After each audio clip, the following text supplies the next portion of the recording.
The train lurched to a stop at Iron Creek Station with a screech that sounded like something dying.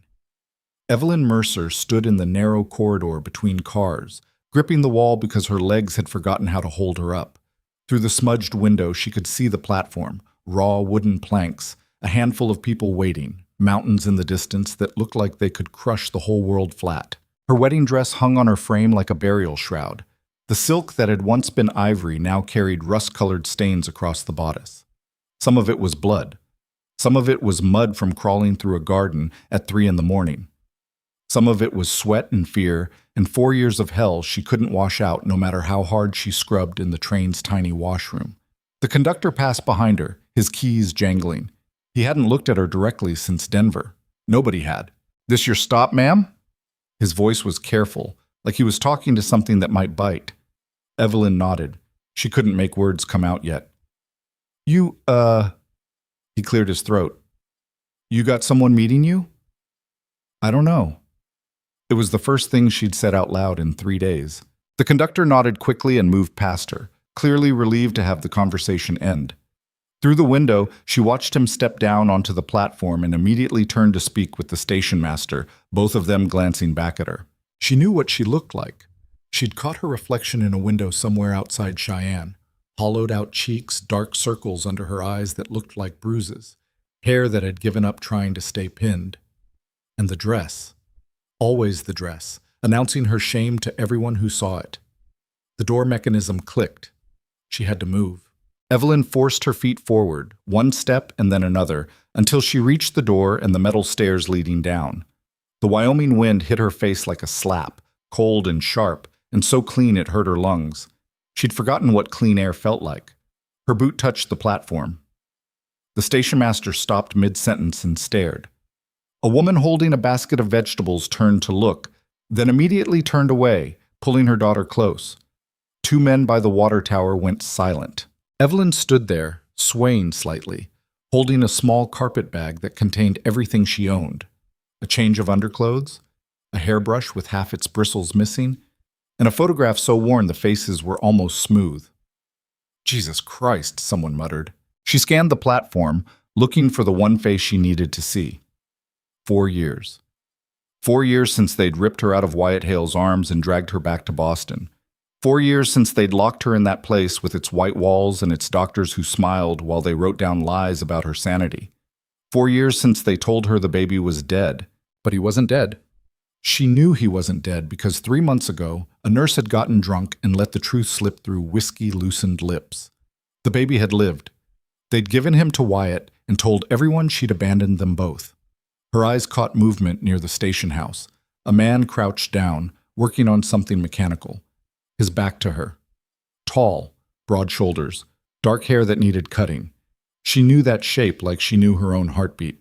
"Wyatt." His name came out barely louder than a breath. He didn't turn around, didn't hear her, but someone else did.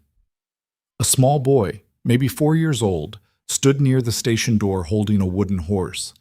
He had dark hair like his father's, and eyes the same shade of gray-blue that Evelyn saw in the mirror every morning. He was staring at her with his mouth slightly open, the toy dangling forgotten from his hand. Evelyn's knees went liquid. She knew him. Even though she'd last seen him as a screaming newborn being pulled from her arms by nurses who told her to stop fighting, to accept what God had decided, to understand that some women weren't meant to be mothers, she knew him. The boy took a step toward her. "Caleb." The man, Wyatt, still crouched by the equipment, not looking up. "Stay close, don't wander." The boy, Caleb, their son, alive, real, breathing, took another step toward Evelyn. His small face was scrunched up in concentration, like he was trying to solve a problem that adults couldn't see. "Papa?" he said quietly. "Papa, look." "In a minute." "Papa." Louder now, more insistent. Wyatt sighed and straightened up, wiping grease from his hands onto his pants. He turned around, already forming some mild rebuke, and then he saw what his son was looking at. He saw Evelyn. For one brief, infinite moment, everything stopped. The wind held its breath. The station went silent. Even the mountains seemed to lean in closer.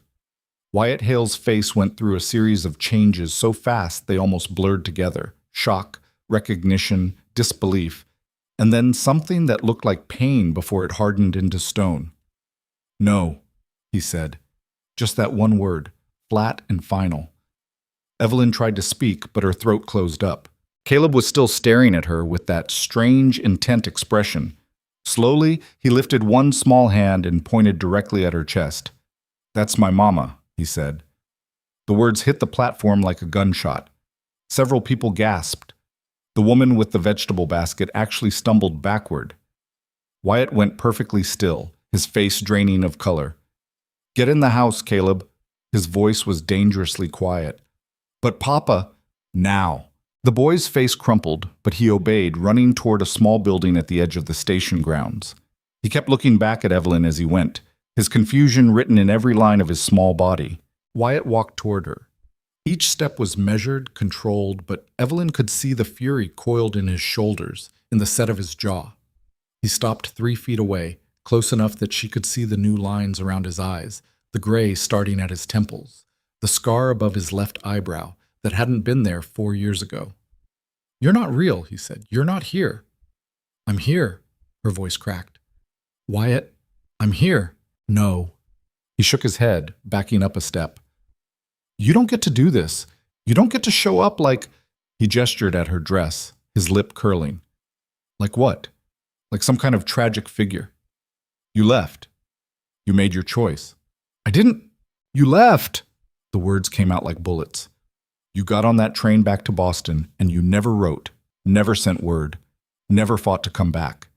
Your father sent me one letter, one, saying you decided you wanted your old life back, that you realized you'd made a mistake playing at ranch wife, that you wanted society and culture and a real marriage to someone appropriate." Evelyn was shaking her head, tears starting to slide down her face. "No, no, that's not—" "And when I wrote you, when I begged you to at least acknowledge your son, nothing. Silence. For 4 years, Evelyn. 4 goddamn years. They told me he was dead." The words ripped out of her. "They told me the baby died, Wyatt. They put me in a place where doctors wrote down that I was insane, where they locked me in rooms and gave me medicines that made me forget my own name some days, and they told me my baby was dead, and it was my fault for being with a man my father didn't approve of." Wyatt's face flickered, just for a second, with something that wasn't anger. "You're lying!" "I'm not." She took a shaking breath. 3 months ago, a nurse got drunk. She told me. She told me Caleb was alive, that my father had taken him and given him to you and told you I abandoned you both. She helped me escape. I've been running since then, hiding, working my way west with nothing but the money I could steal from the place that held me prisoner. You expect me to believe that?" But his voice was quieter now, uncertain. "You expect me to believe your father is a monster." She said it clearly, meeting his eyes. "He's a monster, Wyatt. He always was. I just didn't see it until I chose you over him." The station master had moved closer, listening unabashedly now. Several other people had gathered, forming a loose ring around them. Small-town entertainment, a scandal playing out in real time. Wyatt glanced around, his jaw working. When he looked back at Evelyn, his eyes were cold again. "I don't know what game you're playing," he said quietly. "I don't know if you're telling the truth or if you've come up with some elaborate story to explain away 4 years of nothing. But I'll tell you this right now, you stay away from my son." "Our son." "My son." He bit the words off. "I'm the one who sat up with him through fevers. I'm the one who taught him to walk, to talk, to ride. I'm the one who's been here every single day of his life while you were off doing whatever the hell you were doing." "Being imprisoned," she whispered. "Being told I was crazy for insisting my child was alive. Being married to a man I'd never met while I screamed through the ceremony." That stopped him. "What?" "My father married me off 6 months after they locked me up. Some business associate's son. They dragged me out of my room, put me in a dress, and held a ceremony where I fought so hard they had to hold my arms down while I signed the papers." She laughed, and it sounded broken. "That's whose dress this is. That's whose blood this is when I clawed my way out a window and ran." Wyatt was staring at her now, really looking at her for the first time. She saw him taking in the torn fabric, the stains, the way she held herself like something half feral. "This is—" He ran a hand through his hair. "This is insane." "Yes, She smiled without humor. That's what they kept telling me I was. A long silence stretched between them. Evelyn could feel the eyes of the town on her back, could hear whispers starting to spread. She didn't care. All she could see was the man she'd loved, still loved, trying to decide if she was telling the truth or if she was exactly as crazy as her father had claimed. Finally, Wyatt spoke. "Where were you planning to go?" The question caught her off guard. I don't know. Here. I came here. There's no place for you here." The words hit like a physical blow. Evelyn swayed on her feet, exhaustion and hunger and 4 years of hell suddenly crashing down on her all at once. "Please." She hated how small her voice sounded. "Please, I just want to see him. I just want to—" "No." Wyatt's voice was hard again. "I don't care what story you're telling. I don't care if every word is true. You don't get to waltz back into his life and confuse him. He's 4 years old. He doesn't remember you. He doesn't need you. He called me mama. He's a child. He doesn't know what he's saying." "He knew me, Wyatt. He looked at me and he knew." They stood there, locked in place, while the wind picked up and sent dust skittering across the platform. Evelyn could see Caleb's face pressed against a window of the small house, watching them. "I'm not leaving," she said quietly. "I didn't come this far to leave." "Then you'll be disappointed." Wyatt turned away. "Because there's nothing here for you." "Wyatt!" He spun back so fast she flinched. "You want to know what the last 4 years have been like? You want to know what it's like raising a child alone while everyone in town looks at you with pity because the boy's mother abandoned him? You want to know what it's like telling a 3-year-old that his mama had more important things to do than stay with him? That's not what happened." "It doesn't matter." His voice went quiet again, dangerous. "It doesn't matter what the truth is, Evelyn. What matters is that boy in there has a life. He's happy. He's safe. And I won't let you destroy that just because you decided to show up wearing a torn wedding dress and spinning tales about asylums and forced marriages." Evelyn felt something inside her shift. The fear and desperation that had carried her across half the country began to harden into something else. "Then I'll prove it to you," she said. "Prove what?" "That I'm telling the truth. That I didn't abandon you. That I've spent 4 years fighting to get back to you both." She straightened up, ignoring the way her body screamed at her to collapse. "Give me time. Give me a chance to prove it." Wyatt laughed, but there was no humor in it. "And how exactly do you plan to do that?" "I don't know yet." She met his eyes. "But I will. Because that boy is my son, and you're the man I loved, still love, and I'm not going to let 4 years of lies and cruelty take that away from me." For a long moment he just looked at her. She couldn't read his face anymore. The man she'd known, the one who'd laughed with her, held her, made love to her under Wyoming stars, was buried somewhere under years of bitterness and pain.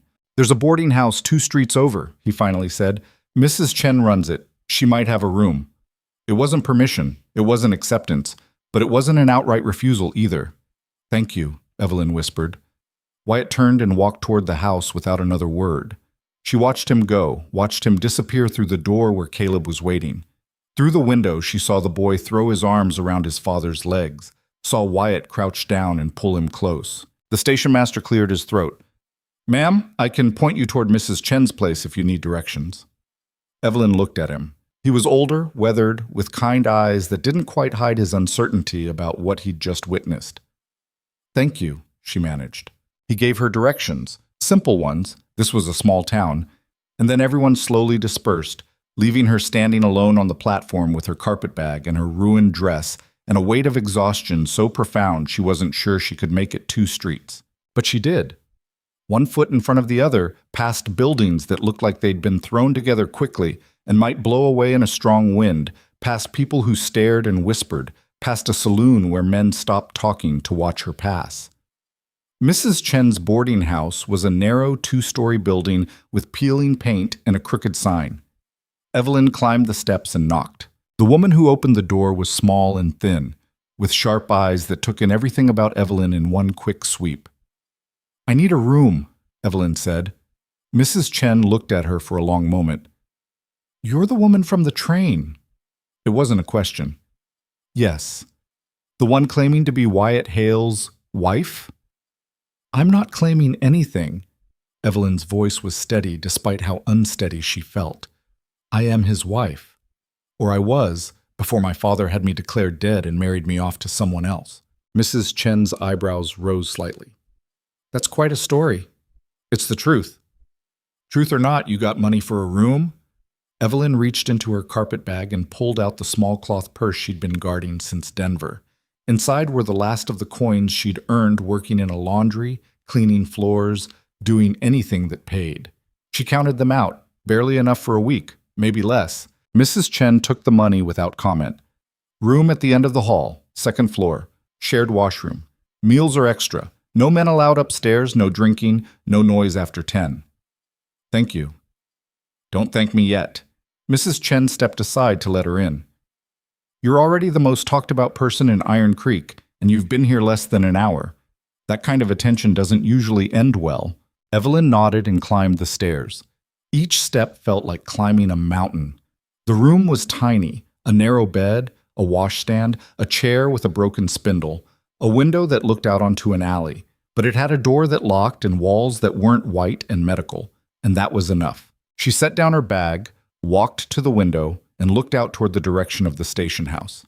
Somewhere beyond these buildings, Wyatt and Caleb were having dinner. Maybe talking. Maybe Wyatt was trying to explain who the strange woman was. Maybe Caleb was asking questions his father didn't want to answer. Evelyn pressed her forehead against the cool glass and let herself cry for the first time since the train. Not loud, not dramatic, just quiet tears that slid down her face while her body shook with silent sobs. She'd found them. After everything, she'd found them. But finding them and winning them back were two completely different things.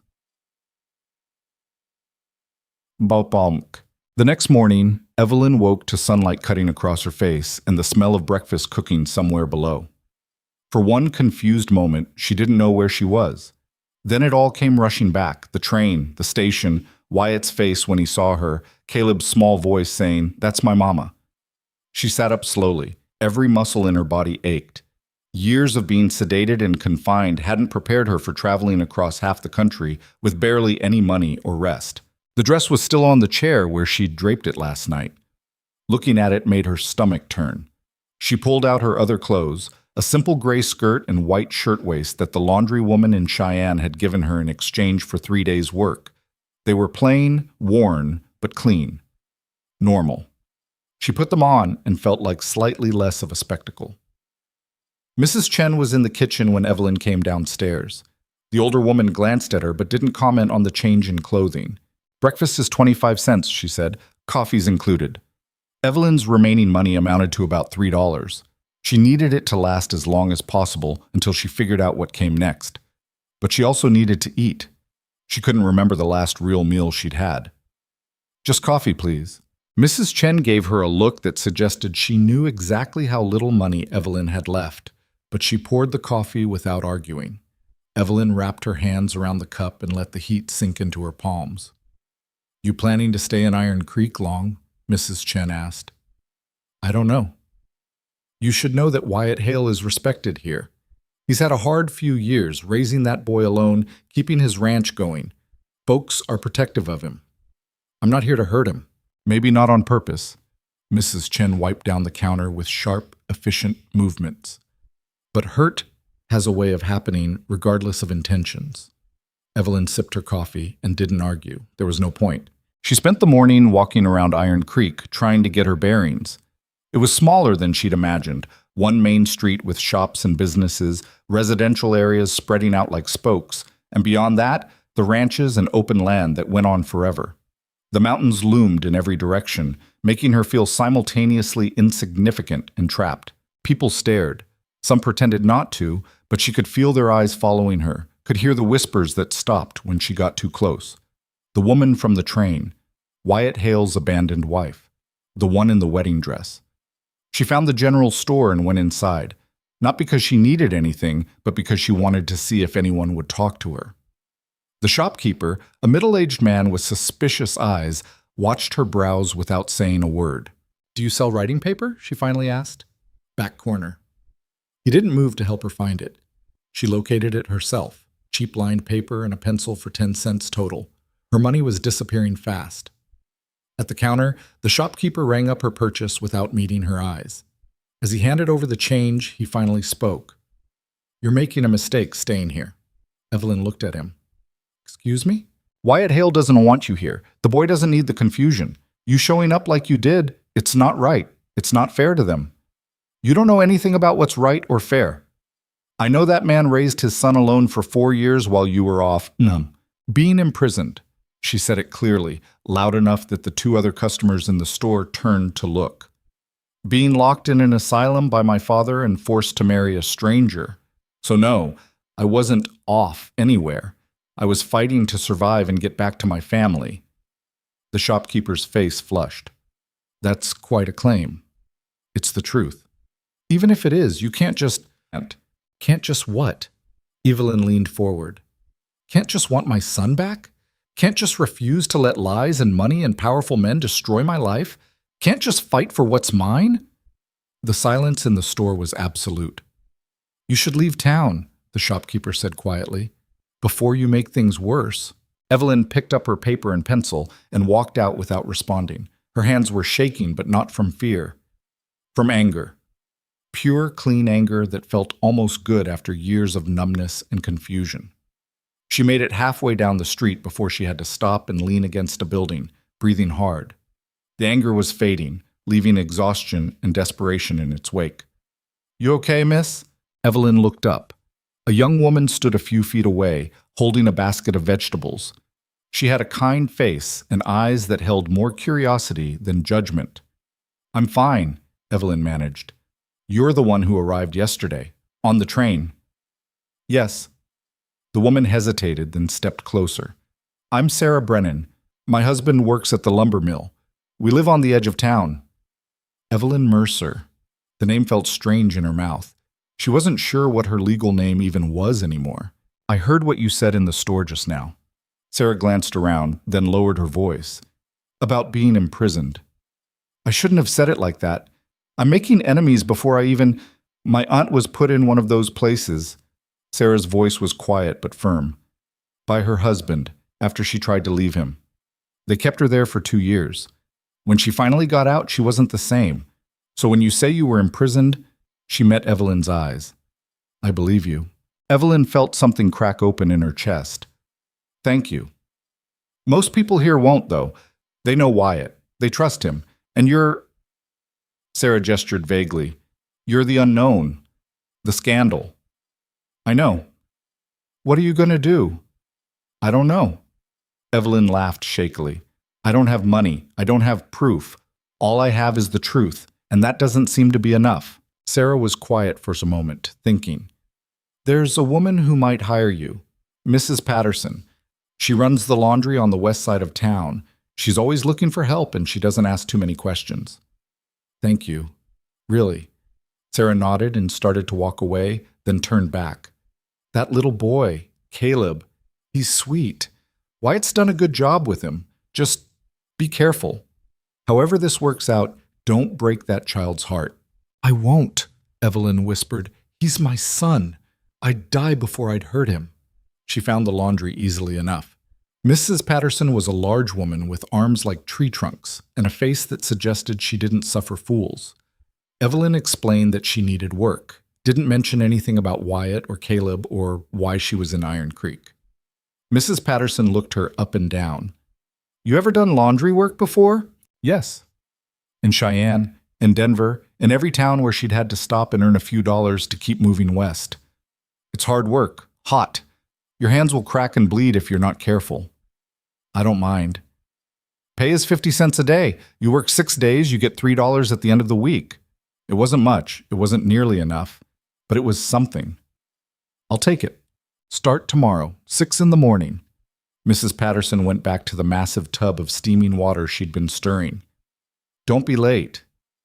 Evelyn walked back to the boarding house feeling slightly less unmoored. She had work, she had a room, she had a purpose beyond just surviving. Now she needed to figure out how to prove to Wyatt that she was telling the truth.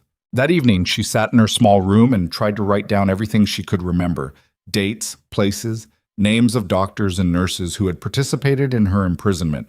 But the medicines they'd given her had made so much of it fuzzy. She remembered the white room, the locked door, the feeling of being told over and over that she was insane until she almost started to believe it. She remembered the wedding. They dragged her out in a dress she'd never seen before. The man, what was his name? Harrison something. Harrison Cole. He'd looked embarrassed, like he knew exactly what was happening, but was too weak or too greedy to stop it. She remembered the moment she'd realized she had to escape or die trying. A nurse's keys left within reach. A window she'd managed to pry open. Running through gardens and streets until her lungs burned, still wearing that damn dress because there hadn't been time to change. All of it felt like someone else's life, like a nightmare she'd finally woken from, only to find that the waking world had its own nightmares waiting. A knock at her door made her jump. She opened it to find Mrs. Chen standing there with a plate of food. "You didn't eat breakfast," the older woman said, "and I didn't see you come back for lunch." "I don't have I'm not asking for money." Mrs. Chen pushed the plate into her hands. "Eat. You look like you're about to collapse." "Why are you being kind to me?" The question came out before Evelyn could stop it. Mrs. Chen smiled, but it was sad. "Because I know what it's like to run from something. I know what it's like when everyone thinks they know your story, but they don't know anything at all." She turned to leave, then paused. "Also, I saw that little boy's face yesterday when he looked at you. Whatever else is true or not true, that child recognized something, and children don't lie about things like that." After she left, Evelyn sat on her bed and ate every bite of food on that plate, crying silently the whole time. She had found them. She had work. She had one person who believed her and one person who was kind to her. It wasn't much, but it was more than she'd had yesterday. And tomorrow she would find a way to have even more. The laundry work started before dawn and didn't stop until her hands were raw and her back felt like it might snap. Evelyn stood over steaming tubs of water, scrubbing stains out of sheets and work shirts while Mrs. Patterson barked orders and corrections. The other women who worked there, 3 of them, all local, watched her with barely concealed suspicion, but said nothing directly to her face. By the 3rd day, her hands had cracked open in several places, despite her attempts to be careful. She wrapped them in strips of cloth torn from her spare petticoat and kept working. The pain was almost welcome. It gave her something to focus on besides the fact that she still hadn't seen Caleb since that moment at the station. She'd walked past Wyatt's place twice. It wasn't hard to find. Everyone in town knew where the Hale Ranch started, about a mile outside Iron Creek's center. The house was small but well-maintained, with a barn and corral out back. She'd seen Wyatt in the distance once, working with a horse, but he either didn't notice her or pretended not to. On Friday afternoon, Mrs. Patterson handed her $3 at the end of the shift. "You work hard," the older woman said. It wasn't quite a compliment, but it wasn't an insult either. "You need more hours?" "Yes." Evelyn didn't hesitate. "Come back Monday, same time." Walking back toward the boarding house, Evelyn counted the money again. Between this and what little she had left, she could afford another week of rent and maybe some food. It wasn't enough to live on long term, but it was enough to keep trying. She was so focused on the coins in her palm that she didn't notice the small figure sitting on the steps of the general store until she'd almost passed it. Caleb. He was alone, swinging his legs and humming something under his breath. The wooden horse from the station was clutched in one hand. Evelyn stopped walking. Her heart was suddenly beating so hard she could feel it in her throat. She should keep going. She should walk past and not risk making Wyatt angrier than he already was. But her feet wouldn't move. Her son was right there, 10 feet away, and every cell in her body was screaming at her to go to him. Before she could decide, Caleb looked up and saw her. His humming stopped. He stared at her with those gray-blue eyes that were so much like her own, his head tilted slightly to one side. "Hello?" Evelyn said quietly. "Hello." His voice was small but clear. "Are you here by yourself?" He shook his head. "Papa's inside talking to Mr. Garrett. He said I could wait out here if I didn't move." "That's good. It's important to listen to your papa." Caleb nodded seriously. "Then, you're the lady from the train?" "Yes." "You had a pretty dress, but it was torn." "Yes, it was." "Why was it torn?" Evelyn's throat felt tight. "I had to run away from some bad people, and when you run very fast, sometimes things get torn."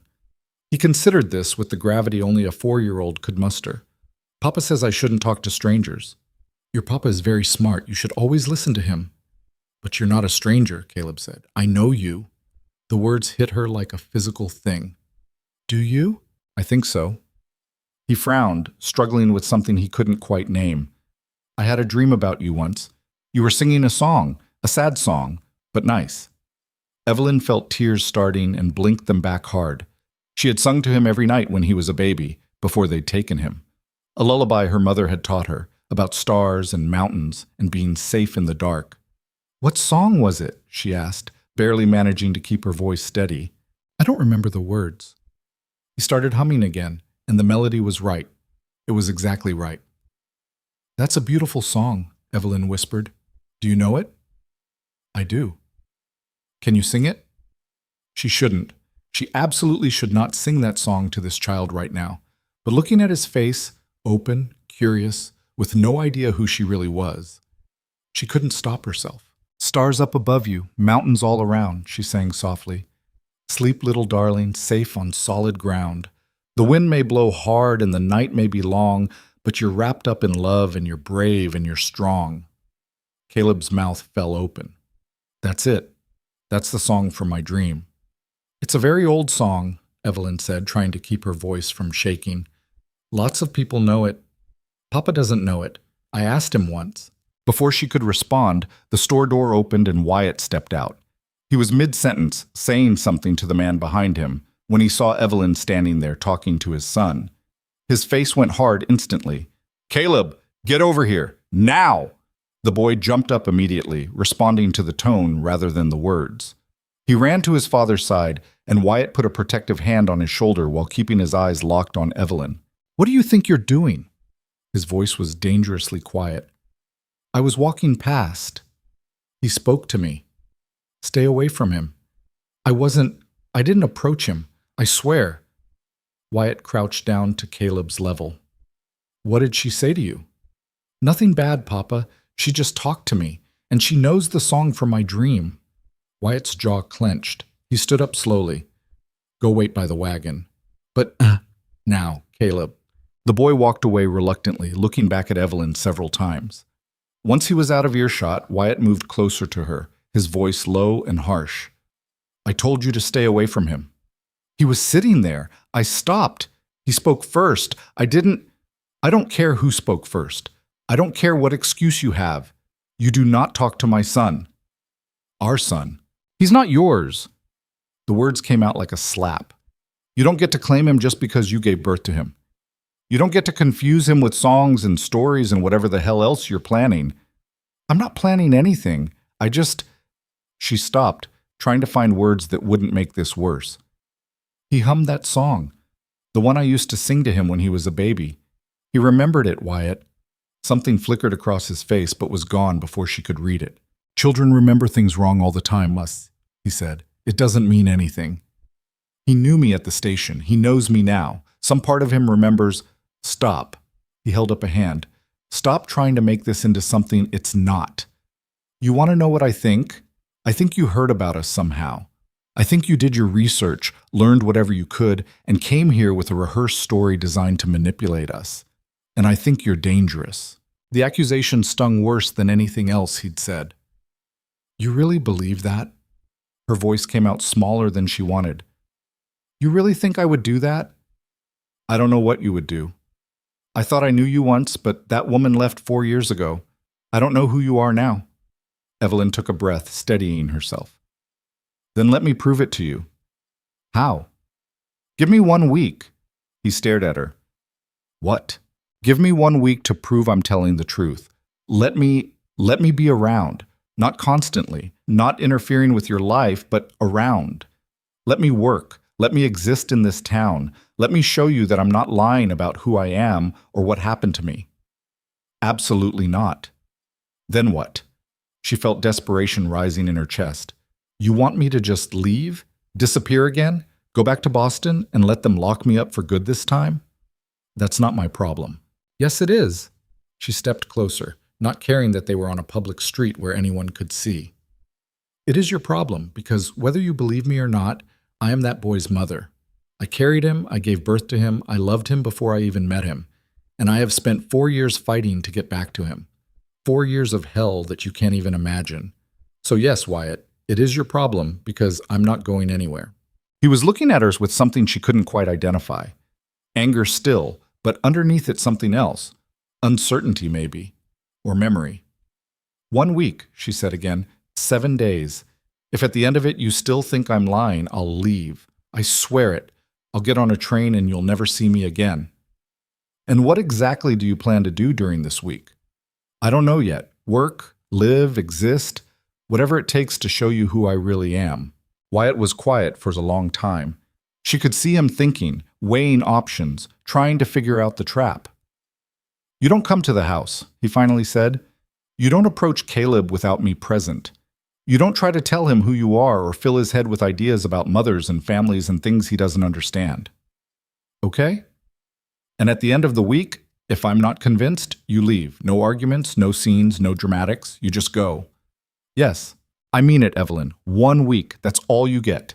She nodded, not trusting her voice. He turned and walked toward where Caleb was waiting by the wagon. She watched them go, watched Wyatt lift the boy up onto the seat, watched them drive away down the dusty street. 1 week. 7 days to prove the truth of 4 years. It wasn't enough time. It would never be enough time. But it was more than she'd had an hour ago. Mrs. Chen was sweeping the front steps when Evelyn got back to the boarding house. The older woman took one look at her face and sighed. You talked to the boy. He talked to me first. And Wyatt saw you. Yes. Did he threaten to run you out of town? Not exactly. Evelyn sank down onto the steps, suddenly exhausted. He gave me a week. 1 week to prove I'm telling the truth. And how do you plan to do that? I have absolutely no idea. Mrs. Chen stopped sweeping and leaned on the broom handle. You know what your problem is? I have a lot of problems. Which one are you referring to? You're trying to prove something that can't be proven with words. You can talk until you're blue in the face about asylums and forced marriages and evil fathers, but it won't matter. Words are easy. Anyone can spin a story. So what do? You show him. Mrs. Chen gestured with the broom. Actions, character, the person you are when you think nobody's watching. That's what convinces people, not stories.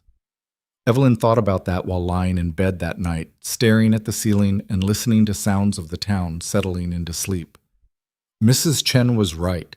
She'd been so focused on trying to make Wyatt understand what had happened to her that she hadn't thought about simply showing him who she was now.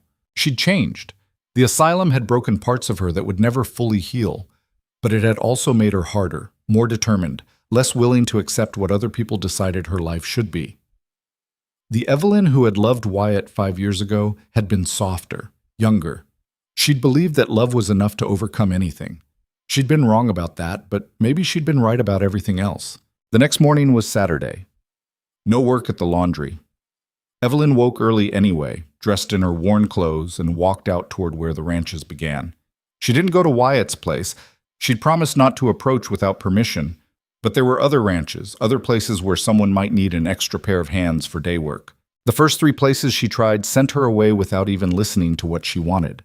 A woman offering to do ranch work was apparently either a joke or an insult. She couldn't tell which. The 4th place was run by an older couple, the Hendersons. Mrs. Henderson answered the door and looked Evelyn up and down with sharp eyes. You're the one from the train, she said. Evelyn was getting tired of that greeting. Yes. What do you want? I'm looking for work, any kind of work. I can haul, stack, mend, clean, whatever needs doing. Ranch work isn't for delicate women. I'm not delicate. Mrs. Henderson studied her for another moment. My husband's got a stack of firewood that needs splitting and stacking. Been putting it off for weeks. You can do that. It's worth $1. I'll do it. The woodpile was enormous. The axe was heavier than anything Evelyn had ever lifted. She looked at both and realized she had absolutely no idea what she was doing, but she picked up the axe anyway. The first swing barely made a dent. The second went wide and nearly took off her foot. By the 10th attempt, she was sweating and her arms were screaming, and she'd managed to split exactly 1 log. This was going to take all day. You're doing it wrong, a voice said behind her. Evelyn turned to see a teenage boy watching her with barely concealed amusement. He looked about 15, tall and gangly, in that way teenage boys are before they grow into their frames. I'm aware, she said. You gotta rotate your hands on the upswing and aim for the cracks in the wood, not the solid parts. He demonstrated, taking the axe from her and splitting a log with one clean stroke. It looked effortless. See? Evelyn took the axe back. I see. The boy, he said his name was Tom, he was the Hendersons' nephew, stayed and gave her pointers for the next hour before he had to go do his own chores. With his advice, she managed to develop something approaching a rhythm. It was still brutal work. Her hands, already damaged from the laundry, started bleeding through the cloth she'd wrapped them in. Her shoulders felt like they were on fire, but she kept going. Mrs. Henderson came out at lunchtime and stared at the progress she'd made. I'll be damned, the older woman said. You're actually doing it. I told you I would. Most women would have quit after the first hour. I'm not most women. Mrs. Henderson brought her water and some bread and cheese, watching while Evelyn ate quickly and then went back to work. By late afternoon, the entire pile was split and stacked. Evelyn's hands were a mess, her arms were shaking, and she was fairly certain she'd never be able to lift anything again. But it was done. Mrs. Henderson came out to inspect the work, nodded once, and handed Evelyn $1. You need more work. Come back next Saturday. Got a fence that needs mending. I'll be here. Walking back to town, Evelyn felt something unfamiliar. It took her a while to identify it. Pride. Simple, clean pride in having done hard work and done it well. No one had handed her anything. No one had made it easy. She'd earned that dollar with her own strength and determination. It was the best dollar she'd ever had. Sunday morning, she allowed herself to rest. Her entire body was screaming at her, and her hands needed attention. She spent the morning carefully cleaning the cuts and wrapping them in fresh cloth. Mrs. Chen saw them and made a face but didn't lecture, just handed over a tin of salve that smelled terrible but helped with the pain. In the afternoon, Evelyn walked to the small church on the edge of town, not because she had any particular faith left. The asylum had burned most of that out of her, but because she knew Wyatt would be there with Caleb, and she wanted to see them, even from a distance. She stood at the back during the service, watching Wyatt sit straight-backed in a pew with Caleb beside him. The boy was fidgeting, playing with something in his pocket, and Wyatt kept gently redirecting his attention. It was such a normal father and son moment that it made her chest ache. After the service, people clustered outside talking. Evelyn stayed at the edges, not approaching anyone. Caleb saw her and waved. Wyatt noticed, said something to the boy, and then very deliberately turned his back to where she stood. But he didn't leave. He stayed and talked with other ranchers, keeping Caleb close but not dragging him away. It felt like a test, like he was waiting to see if she would break the rules and approach them. She didn't. She stood there for another 10 minutes, then walked back to the boarding house alone. Monday morning meant back to the laundry. Her hands were barely functional, but she'd wrapped them tight and kept them moving. The other women noticed but said nothing. Mrs. Patterson noticed and grunted something that might have been approval.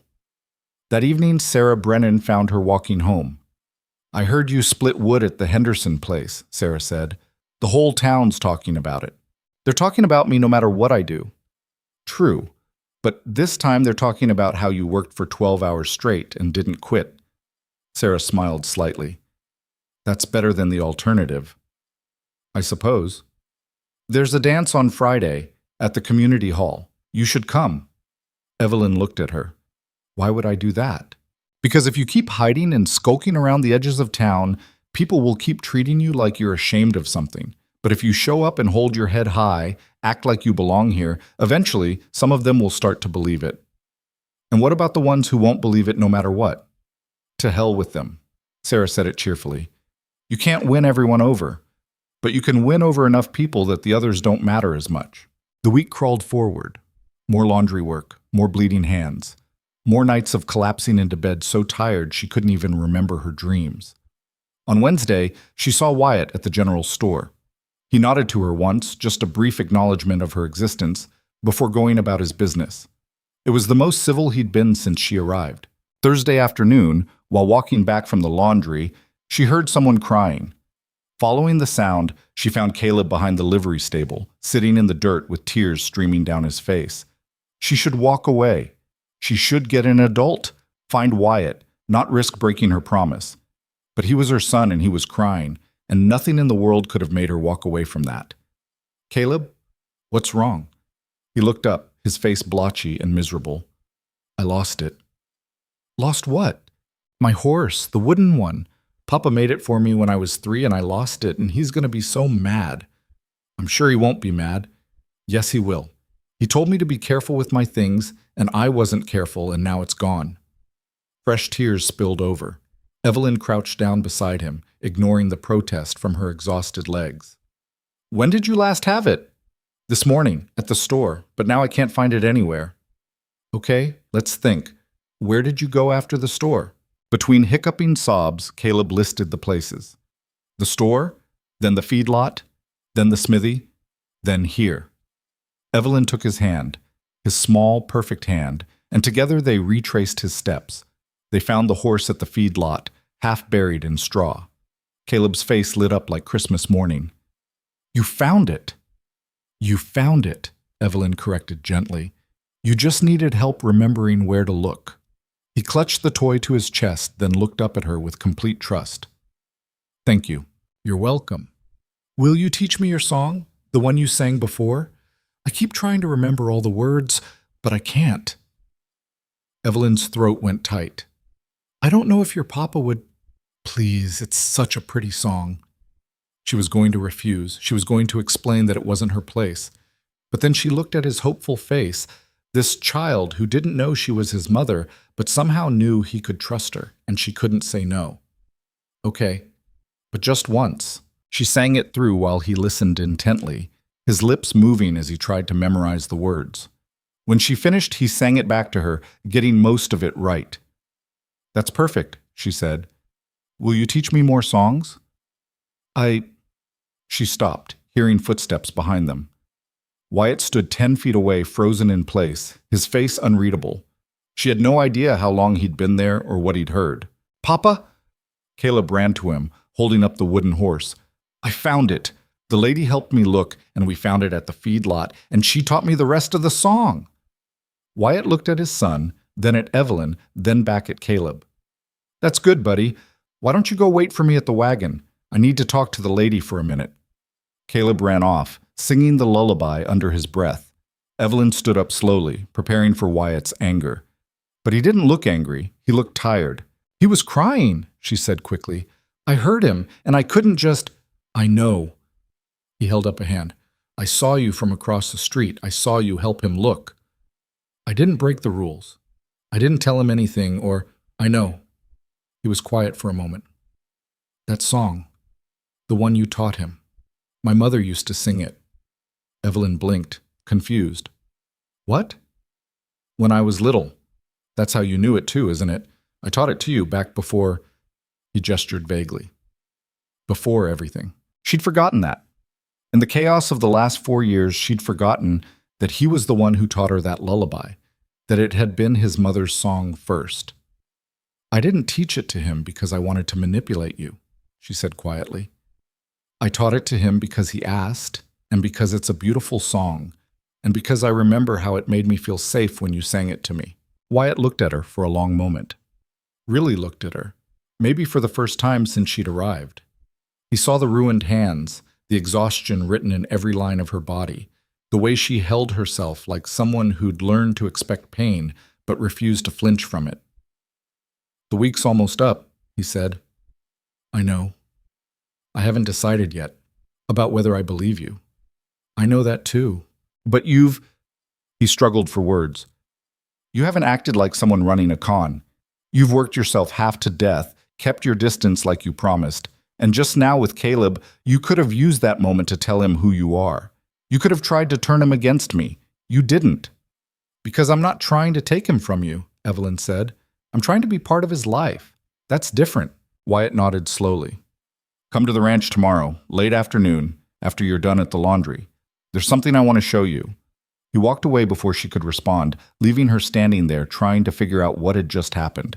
That night, lying in bed, Evelyn let herself hope for the first time since stepping off that train. It was dangerous. Hope had been beaten out of her systematically over 4 years, but she couldn't quite stop it from flickering to life in her chest. Maybe this was working. Maybe showing him who she was, instead of just telling him, was actually working. Friday morning at the laundry, her hands finally gave out. She was lifting a heavy load of wet sheets when the pain became too much, and she dropped them back into the tub, gasping. Mrs. Patterson came over, took one look at her hands, and shook her head. You've been working on raw flesh for days, haven't you? I needed the money. You need hands that work more than you need $3. She pointed toward the door. Go home. Rest them. Come back Monday. But that's not a suggestion. Evelyn went, grateful despite her worry about lost wages. Her hands were swollen and hot to the touch, some of the cuts showing signs of infection. She bought carbolic soap with some of her precious remaining money and spent the afternoon cleaning and treating them properly for the first time all week. That evening was the dance Sarah had mentioned. Evelyn almost didn't go. She was exhausted. Her hands were killing her, and she didn't have anything appropriate to wear. But Sarah's words kept echoing in her head. Act like you belong. Show them you're not ashamed. She put on her gray skirt and white shirtwaist, pinned her hair up as best she could, and walked to the community hall. The music hit her before she even opened the door, fiddles and guitars and people's laughter. Inside, it seemed like half the town had turned out.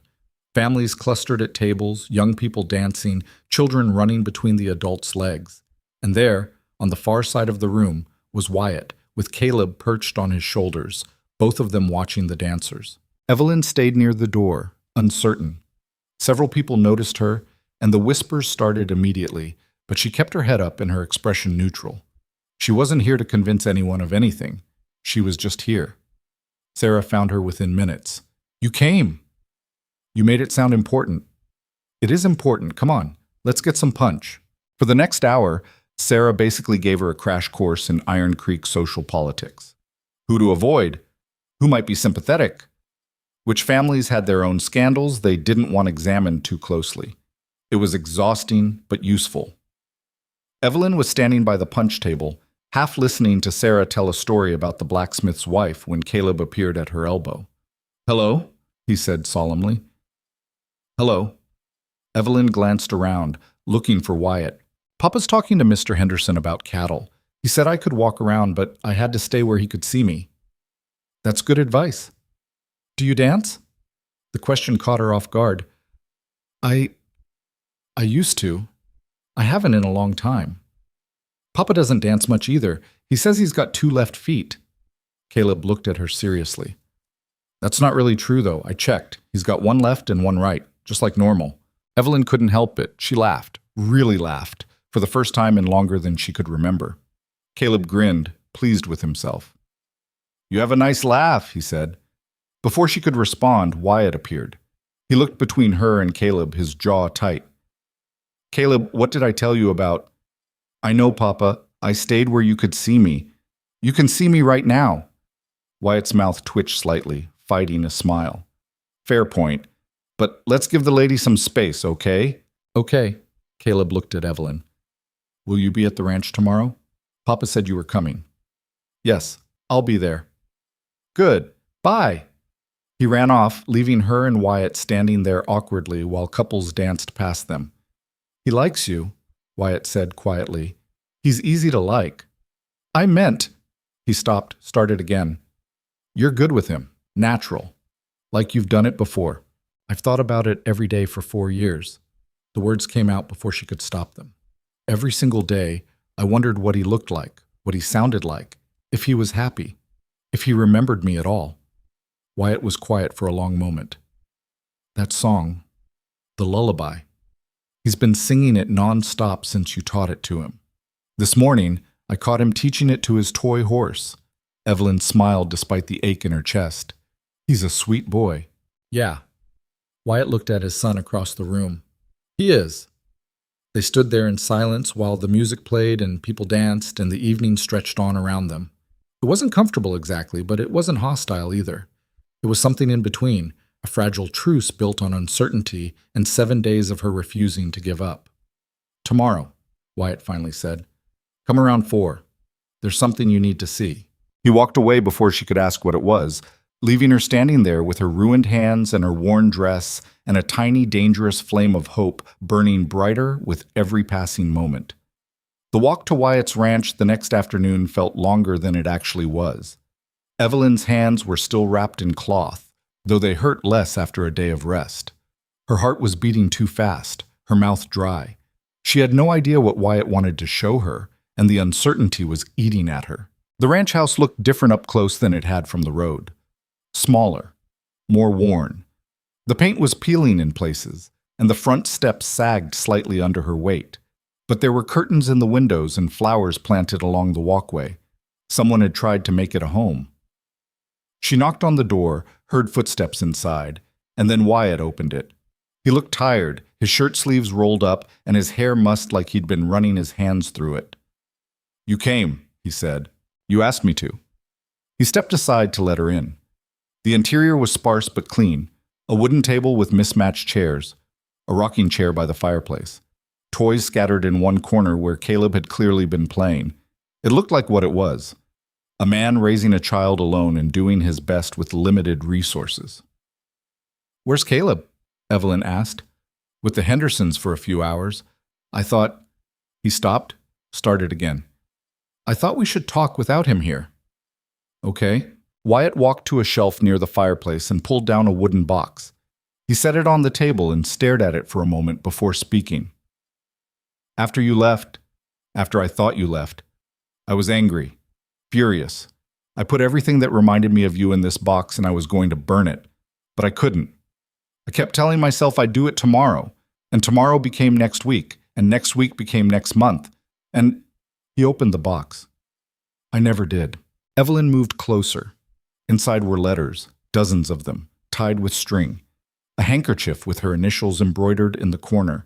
A photograph of the two of them taken at a harvest dance 5 years ago, both of them young and stupid with happiness. "These are the letters I wrote you," Wyatt said, pulling out the bundle. "Every week for the first 6 months, then every month. Then I stopped, but I kept them. All the ones that came back marked return to sender or addressee unknown." Evelyn's hands shook as she reached for them. The addresses were in Wyatt's handwriting, careful, precise. But stamped across each one were the words that had kept them apart. Return to sender, unable to deliver. "I never got these," she whispered. "I know that now." He pulled out another envelope from the bottom of the box. This one was different, older, more battered. "This came yesterday. Or rather, it was delivered to the post office 4 years ago and got lost in a pile of unclaimed mail. The postmaster found it while cleaning and brought it to me." He handed it to her. The envelope was addressed to him in handwriting she recognized immediately as her own, though shakier than usual. The postmark was from Boston, 4 years and 3 months ago. "Open it," Wyatt said quietly. Evelyn's hands were shaking too badly. Wyatt took it back, carefully opened the envelope, and pulled out a single page covered in her desperate, cramped writing. "You want me to read it?" he asked.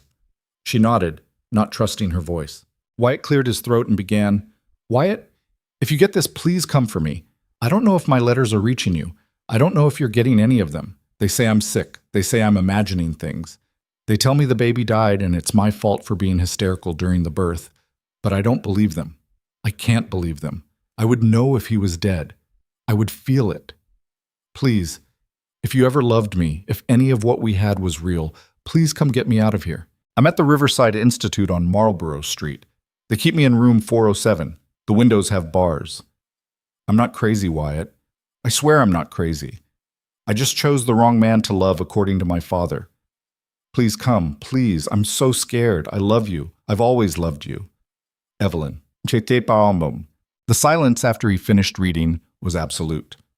Wyatt set the letter down on the table very carefully, like it might break. I never got this, he said. His voice was rough. If I had gotten this, I know. I would have come. I would have torn that place apart to get you out. I know. Tears were sliding down her face, but she didn't bother wiping them away. I wrote 20 letters like that, maybe more. I don't know how many actually made it to a mailbox. The nurses were supposed to mail them, but I think my father paid them not to. Wyatt sat down heavily in one of the chairs, his head in his hands. I thought you abandoned us. For 4 years, I thought you just decided we weren't good enough for you. Never. I never thought that. Your father... He looked up at her. Your father told me you were married. He sent me a wedding announcement from some Boston newspaper. Said you'd married Harrison Cole, some banker's son, and you wanted me to stop writing to you because it was inappropriate. I did marry Harrison Cole. The words tasted like poison. But not willingly. They dragged me to a chapel inside the institute. I fought them the entire time. I screamed. I tried to run. They held me down and made me sign papers while I sobbed and begged them to stop. Wyatt's face had gone white. That's not legal. That can't be legal. With enough money and the right doctors signing off that you're mentally incompetent, it's legal enough. She laughed bitterly. My father made sure every document looked perfect. Marriage certificate, medical evaluations, everything. On paper, I was a mentally unstable woman being cared for by a concerned family who arranged a suitable marriage to give me stability. Where is he now? This Harrison Cole? I don't know. I ran. I didn't stick around to find out what his plans were for me. Wyatt stood up and started pacing, his hands clenched into fists. I should have known. I should have questioned it. I should have. You couldn't have known. My father is very good at what he does. Evelyn touched the letter on the table. This, though, this proves it. This proves I tried to reach you. One letter proves you tried once. I tried more than once. 20 times. 30. I lost count. She stepped closer to him. Wyatt, I spent 4 years in that place. 4 years of being told I was insane, of being drugged and locked in rooms and treated like I was something broken that needed to be fixed. And the only thing that kept me going was knowing that somewhere you and our son were alive. That if I could just get out, if I could just get back to you, everything would be okay. He stopped pacing and looked at her. Really looked at her, taking in the thinness of her frame, the haunted look in her eyes that never quite went away, the way she held herself like someone who'd learned to expect violence. Show me your hands, he said suddenly. What? Your hands. Show me. Evelyn held them out. Wyatt carefully unwrapped the cloth, revealing the cuts and blisters and places where her skin had split open from work and healed wrong. You did this splitting wood at the Hendersons, he said. It wasn't a question. Yes. And before that, doing laundry. Yes. Why? His voice was rough. Why put yourself through that? Because I needed to prove I could survive here. That I wasn't some delicate city woman playing at frontier life. That I was willing to do whatever it took to be part of Caleb's world. She met his eyes. And because working until my hands bled was better than sitting alone in a room thinking about everything I'd lost. Wyatt was quiet for a long moment. Then he very gently rewrapped her hands, his touch careful despite the roughness of his own calloused fingers. I believe you, he said quietly. The words hit her like a physical blow. What? I believe you. About the asylum. About your father. About all of it. He looked up at her. No one would put themselves through what you've put yourself through this week for a lie. And that letter, he gestured toward the table. That's your handwriting, your words, and it matches everything you've told me. Evelyn felt her knees go weak. She grabbed the edge of the table to steady herself. You believe me. I'm sorry I didn't believe you sooner. I'm sorry I was so... No. She shook her head. Don't apologize. You had every reason not to trust me. I showed up out of nowhere with a story that sounded insane. Of course you didn't believe me. But Caleb did. Wyatt smiled slightly. That first day at the station, he looked at you and knew somehow. Children know things we don't. He knew the song too, the lullaby. I didn't teach it to him. I didn't even remember it existed until you sang it. Wyatt sat back down. But he knew it. Some part of him remembered you singing it to him when he was a baby. They sat in silence for a moment, the weight of 4 years of misunderstanding and pain sitting between them like a living thing. What happens now? Evelyn finally asked. I don't know. Wyatt rubbed his face. I want to say everything's fine now. We can just pick up where we left off, but it's not that simple. 4 years have passed. We're different people. And Caleb, he doesn't understand any of this. He just knows there's a nice lady who taught him a song and helped him find his toy. I don't expect everything to be fixed overnight, Evelyn said. I just want a chance to know him, to be part of his life, to... She stopped, not sure how to finish that sentence. To be his mother. Yes. Wyatt was quiet, thinking. We need to tell him the truth. Are you sure he's ready for that? No. But keeping it from him feels wrong now. He already knows something's different about you. He said yesterday that you feel like home even though he's never met you before. Wyatt's voice cracked slightly. How do you explain that to a 4-year-old? Before Evelyn could answer, they heard horses outside. Wyatt stood up quickly and looked out the window. That's not the Hendersons bringing him back, he said. His voice had gone flat, dangerous. Evelyn moved to the window. 3 men on horseback were dismounting in front of the house. They were dressed too well for ranch work, expensive suits that looked absurd in the Wyoming dust. The man in front was older, gray-haired, with a face that looked like it had been carved from stone. Her blood went cold. No. Who are they? The one in front. That's my father's lawyer, Marcus Shaw. She backed away from the window, her breath coming faster. The other 2, I don't know them, but they're probably hired men. Security, enforcers. What are they doing here? They came for me. Her voice was barely a whisper. They came to take me back. Wyatt's jaw clenched. Like hell they will. There was a sharp knock on the door. Wyatt moved to open it, but Evelyn grabbed his arm. Don't. Please. If they see me, they already know you're here. Why else would they be at my door? He gently removed her hand. Stay behind me. He opened the door. The lawyer, Shaw, smiled in a way that didn't reach his eyes. Mr. Hale, good afternoon. My name is Marcus Shaw. I represent the Mercer family of Boston. I know who you are. Wyatt's voice was cold. What do you want? I'm looking for Evelyn Mercer. I have reason to believe she's here. And if she is? Shaw's smile widened. Then I need to speak with her about a family matter. May I come in? No?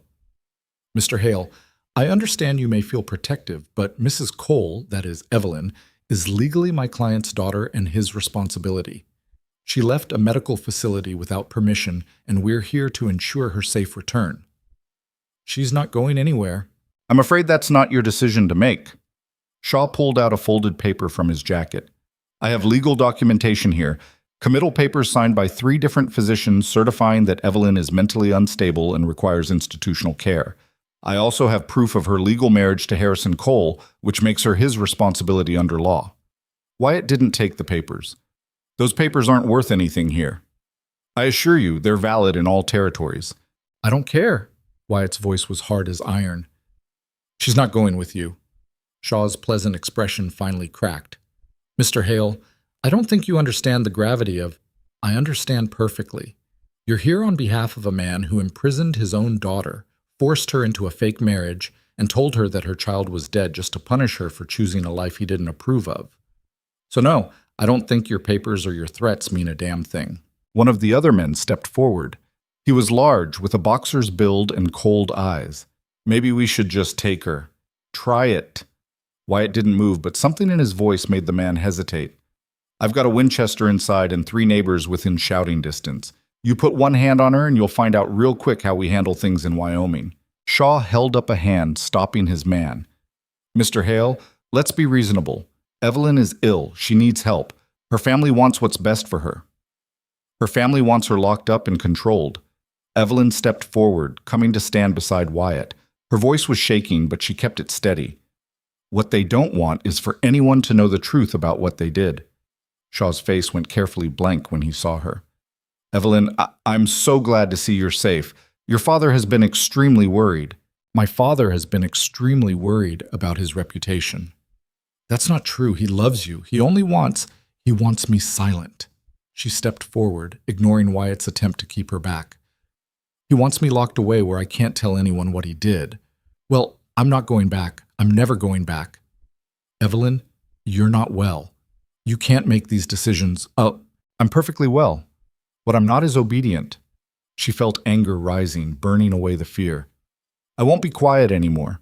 I won't pretend that what happened to me was for my own good. You tell my father that if he wants me back, he'll have to drag me back, and I'll fight every step of the way. And this time, everyone will know. The whole territory will know what he did. Shaw's expression hardened. You're making a mistake. The only mistake I made was trusting my family in the first place. The lawyer looked between them, calculating. Finally, he tucked the papers back into his jacket. Mr. Cole will want to speak with you himself. He can try. Tell him I'll have a rifle waiting if he shows up here. Shaw smiled thinly. Violence isn't the answer, Mr. Hale. Neither is kidnapping. The 3 men mounted their horses. Shaw looked down at Evelyn from his saddle. "This isn't over," he said. "Yes, it is." Her voice was stronger now. "Go back to Boston. Tell my father I'm dead if it makes things easier for him. But I'm not leaving, not this time." They watched the men ride away until they were specks in the distance. Evelyn didn't realize she was shaking until Wyatt put his hand on her shoulder. "You okay?" he asked. "I don't know." She looked up at him. "They found me so fast. How did they even know where to look?" "Small town. Word spreads. Someone probably sent a telegram to Boston describing a woman who showed up in a torn wedding dress asking about the Hale Ranch." "Then they'll be back, with more men, maybe, or with local law enforcement they've paid off." Her breathing was getting faster. "Wyatt, they won't stop. My father doesn't accept defeat. He'll—" "Hey." Wyatt turned her to face him, his hands on her shoulders. "Look at me. Breathe." She tried. It took several attempts before the panic started to recede. "We'll figure this out," he said. "But right now, I need to get Caleb and bring him home. And you—" He stopped. "You should stay here. It's safer than the boarding house." "I can't—" "Yes, you can. There's a spare room. It's small, but it's got a lock on the door if that makes you feel better. And this way, if they come back, I'm here." Evelyn nodded, too shaken to argue. Wyatt saddled his horse and rode off toward the Henderson place, leaving her alone in the small house. She walked through the room slowly, taking in the details. Caleb's clothes hanging on pegs, his small boots by the door, drawings he'd made pinned to the wall, crude sketches of horses and houses and stick figures labeled "me" and "Papa." In the spare room, she found more boxes. These were full of baby things, tiny clothes, a blanket, a rattle. Things from when Caleb was newborn. She picked up the blanket and held it to her face. It didn't smell like anything anymore, but just touching it made her remember. She was still holding it when Wyatt returned with Caleb. The boy came running into the house, full of energy and stories about his afternoon at the Hendersons. "And Mrs. Henderson let me help with the chickens, and one of them pecked my hand, but it didn't hurt too bad, and—" He stopped when he saw Evelyn. "You're still here." "I am." "Are you staying for supper?" Evelyn looked at Wyatt, who nodded slightly. "Yes," she said. "I'm staying for supper." "Good. Papa makes good stew, but it's always better when there's more people." He ran off to put away his things, leaving them alone again. "How much do we tell him?" Evelyn asked quietly. "The truth, but gently." Wyatt moved to the kitchen and started pulling out vegetables. "After supper, we'll sit him down and explain things in a way he can understand." They made dinner together in a silence that was almost comfortable.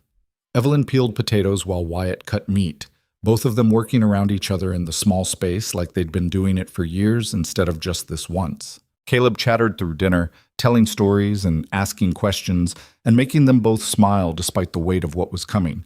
He noticed the atmosphere, though. Children always did. "Why are you and Papa being so quiet?" he asked.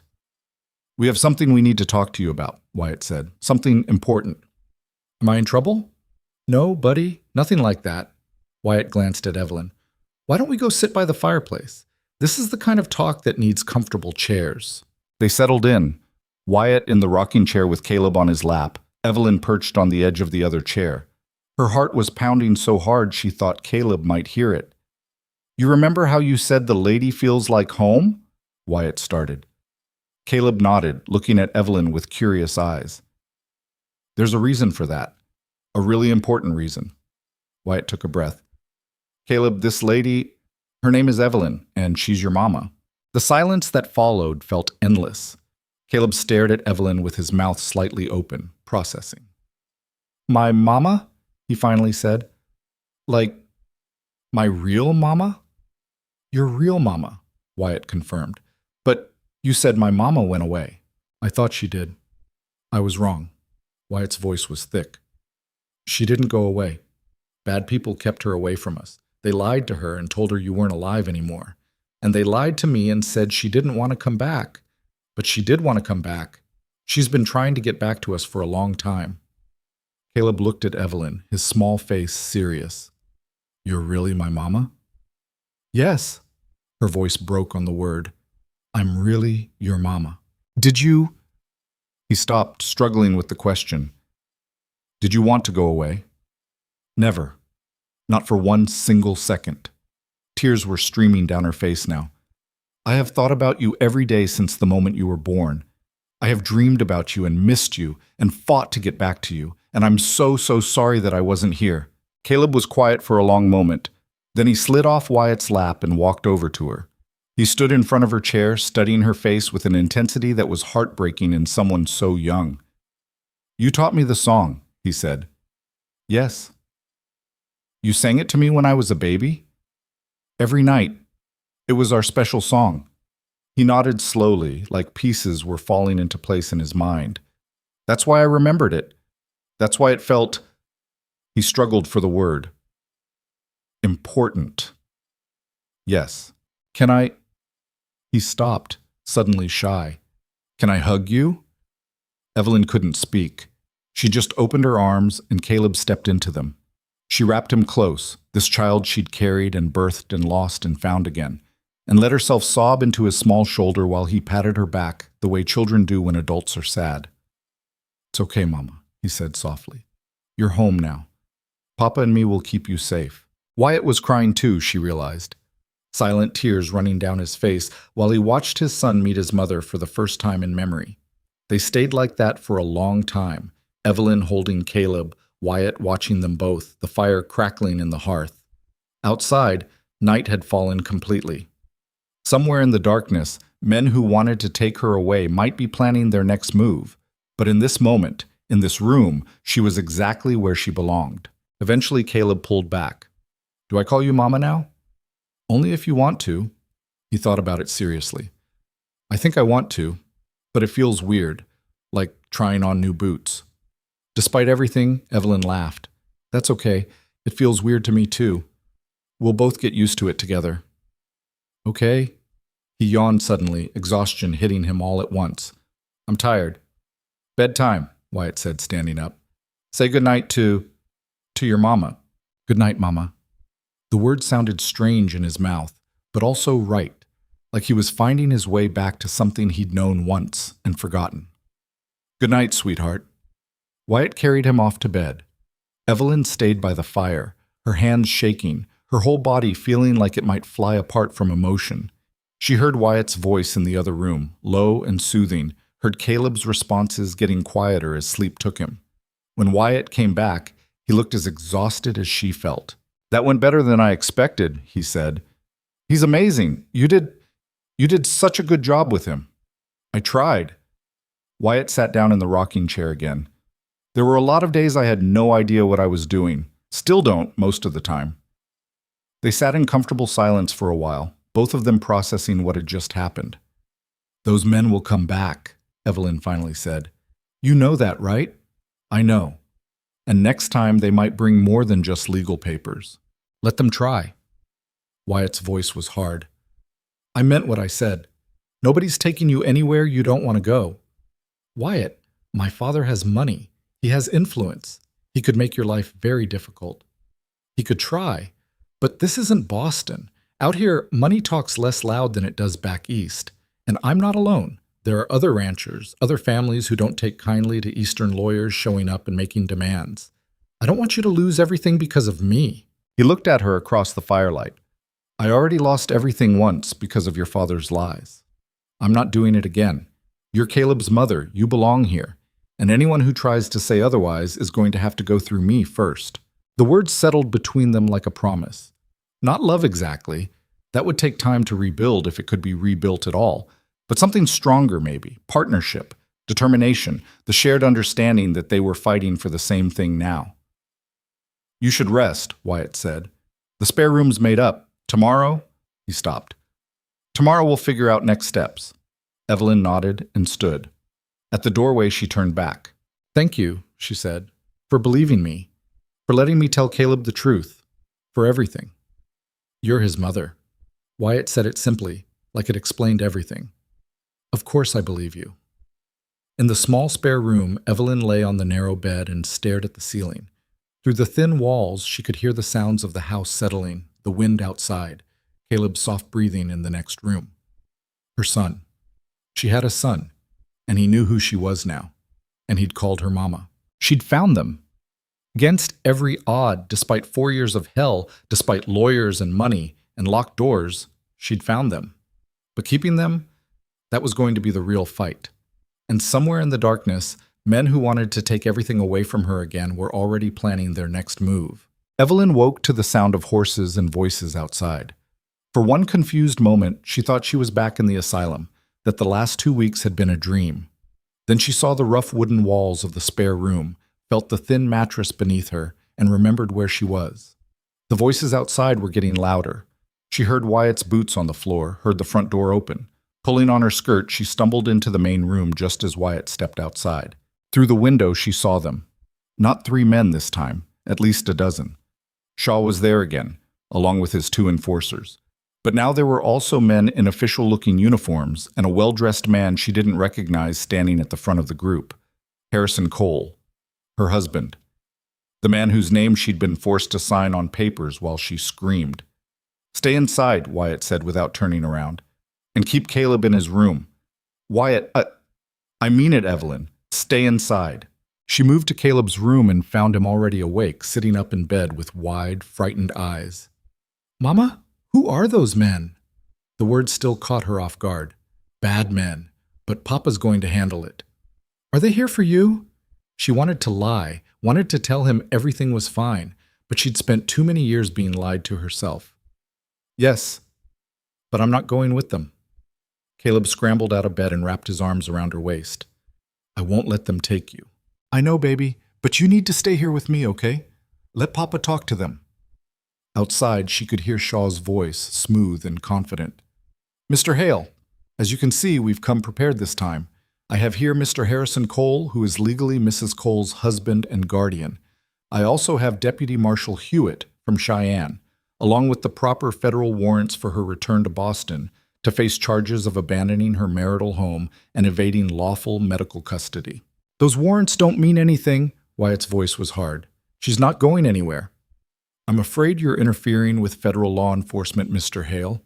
Step aside or face charges yourself." "Like hell I will." Evelyn heard footsteps on the porch, more than one person. She pulled Caleb closer, her heart hammering. The door burst open. 2 of the enforcers came through first, followed by Shaw and a man who had to be Cole. He was younger than she'd expected, maybe 30, with a soft face that looked like it had never experienced real hardship. When he saw her, something flickered in his eyes. Shame, maybe, or guilt. "Evelyn," he said. His voice was quiet, almost apologetic. "Please, just come with us. This doesn't have to be difficult." "Get out of my house!" Wyatt snarled from behind them. One of the enforcers had him restrained, though he was fighting against it. "Papa!" Caleb tried to run to him, but Evelyn held him back. Shaw stepped forward, pulling out papers. "Mrs. Cole, you are hereby ordered to return to Boston to resume your medical treatment and fulfill your marital obligations. Any resistance will be considered a criminal act." "I'm not going." Evelyn's voice was shaking but clear. "That marriage was forced. It's not legal. I was imprisoned against my will and married to him while I was being held prisoner. None of it is legal." "That's not what the medical records state," Shaw said smoothly. "According to 3 different physicians, you were suffering from severe hysteria and delusions following the stillbirth of your child. The marriage was arranged by your concerned father to provide you with stability and care." "That's a lie. My child didn't die. He's right here." She pulled Caleb in front of her. "This is my son. This is the child they told me was dead." Shaw barely glanced at Caleb. "The boy is Mr. Hale's son from a previous relationship. Your continued delusion that he's yours is precisely why you need continued medical care. The casual cruelty of it, the way he dismissed her truth like it was nothing, made something snap inside Evelyn. She stepped forward, putting herself between the men and Caleb. "You can't rewrite reality just because it's convenient for you," she said. "I gave birth to him. I held him for 2 hours before they ripped him out of my arms. I know every detail of that night. The doctor's name was Hammond. The nurse who attended was named Marie. It happened at 3:17 in the morning on January 8th, 1887. I remember everything because it was the worst and best night of my life. So don't you dare tell me he's not my son." For the first time, Shaw looked uncertain, but Cole stepped forward, his face pleading. "Evelyn, please. Your father just wants what's best for you. We all do. Come back to Boston and we can sort all this out properly. If you truly believe this child is yours, we can investigate. I don't need an investigation. I need you to leave me alone. I can't do that. You're my wife. I'm not your wife. I'm his prisoner. She pointed at Shaw. And my father's. But I'm not anymore. I escaped. I made it here. And I'm staying. One of the enforcers moved toward her. Wyatt shouted something and broke free of the man holding him, launching himself across the room. There was a scuffle, bodies colliding, chairs overturning, Caleb screaming. Then a gunshot split the air. Everyone froze. Wyatt was on the floor with one of the enforcers pinning him down. The other enforcer had pulled a pistol and fired it into the ceiling. Enough, Shaw said. Mrs. Cole, you're coming with us. Peacefully or not, but you're coming. The enforcer with the gun moved toward Evelyn. She backed up, pulling Caleb behind her, but there was nowhere to go. Her back hit the wall. Don't touch her, Wyatt gasped from the floor. Don't you dare! Another voice cut through the chaos. I'd recommend you gentlemen rethink your approach. Everyone turned. Standing in the doorway was a man Evelyn didn't recognize, older, with silver hair and a badge pinned to his vest. Behind him were at least 20 more men, several of them holding rifles. Who the hell are you? Shaw demanded. Judge Theodore Brennan, circuit judge for this territory. He stepped into the room, and the men behind him followed. Evelyn recognized some of them. Mr. Henderson and his nephew Tom, the blacksmith, several other ranchers she'd seen around town. And you are trespassing on private property while attempting to kidnap a woman against her will. We have warrants. Let me see them. Shaw handed over the papers. Judge Brennan read through them slowly while the room waited in tense silence. Finally, he handed them back. These warrants were issued in Massachusetts based on committal papers from a private medical facility. They have no jurisdiction in Wyoming territory. Federal marshals have jurisdiction everywhere, Shaw protested, gesturing toward the man in the deputy uniform. Deputy Hewitt, the judge said mildly, did you verify these warrants before agreeing to serve them? The deputy, a young man who suddenly looked very uncomfortable, shifted his weight. Mr. Shaw assured me they were legitimate. Mr. Shaw is not a federal authority. These papers are civil committal orders, not criminal warrants. You have no legal standing to enforce them outside Massachusetts, and certainly not in my territory. The judge's voice hardened. Which means what you're attempting here is kidnapping, assault, and criminal trespass. Deputy, I suggest you step outside before I have you charged as an accomplice. The deputy practically ran for the door. The enforcers looked at Shaw, who looked at Cole, who looked like he wanted to disappear into the floorboards. This is outrageous, Shaw blustered. Mr. Mercer will hear about this. I certainly hope he does, because while you're at it, you can tell Mr. Mercer that I'll be filing formal complaints with both the Massachusetts Bar Association and the Federal Marshal's Office about this little stunt. Judge Brennan gestured toward the door. Now get out, all of you, before I have every man in this room arrested. You can't. I'm a territorial judge, Mr. Shaw. I absolutely can. And I will. He nodded toward the armed men behind him. These gentlemen would be more than happy to escort you back to town if needed. Shaw looked around the room, clearly calculating his options. Finally, he grabbed Cole by the arm. This isn't over, he said. Yes, Evelyn said quietly. It is. They left, the enforcers backing out behind them. Wyatt shoved off the man who'd been holding him and immediately went to Evelyn and Caleb, checking them both for injuries. You okay? He asked. Yes, we're okay. She looked past him to the judge. Thank you. I don't know how you... Sarah Brennan is my daughter, the judge said with a slight smile. She came to me yesterday and told me about your situation. Said she believed you were telling the truth about what happened to you and that I should look into the matter, so I did. Sent some telegrams to colleagues back east, got some very interesting information. What kind of information? The kind that suggests your father and his associates have been running a very profitable scheme for years. Wealthy families pay to have inconvenient daughters committed to private asylums. The facilities get paid handsomely for their care. Everyone profits except the women trapped inside. His expression darkened. It's not technically illegal since they have doctors signing off on everything, but it's about as close to evil as something can get while staying on the right side of the law. Evelyn felt her legs go weak. Wyatt caught her, helped her to a chair. So what happens now? Wyatt asked. Now? Now I make sure word gets out. I have friends in the territorial legislature, contacts in Washington. This kind of corruption, it doesn't survive sunlight. The judge looked at Evelyn.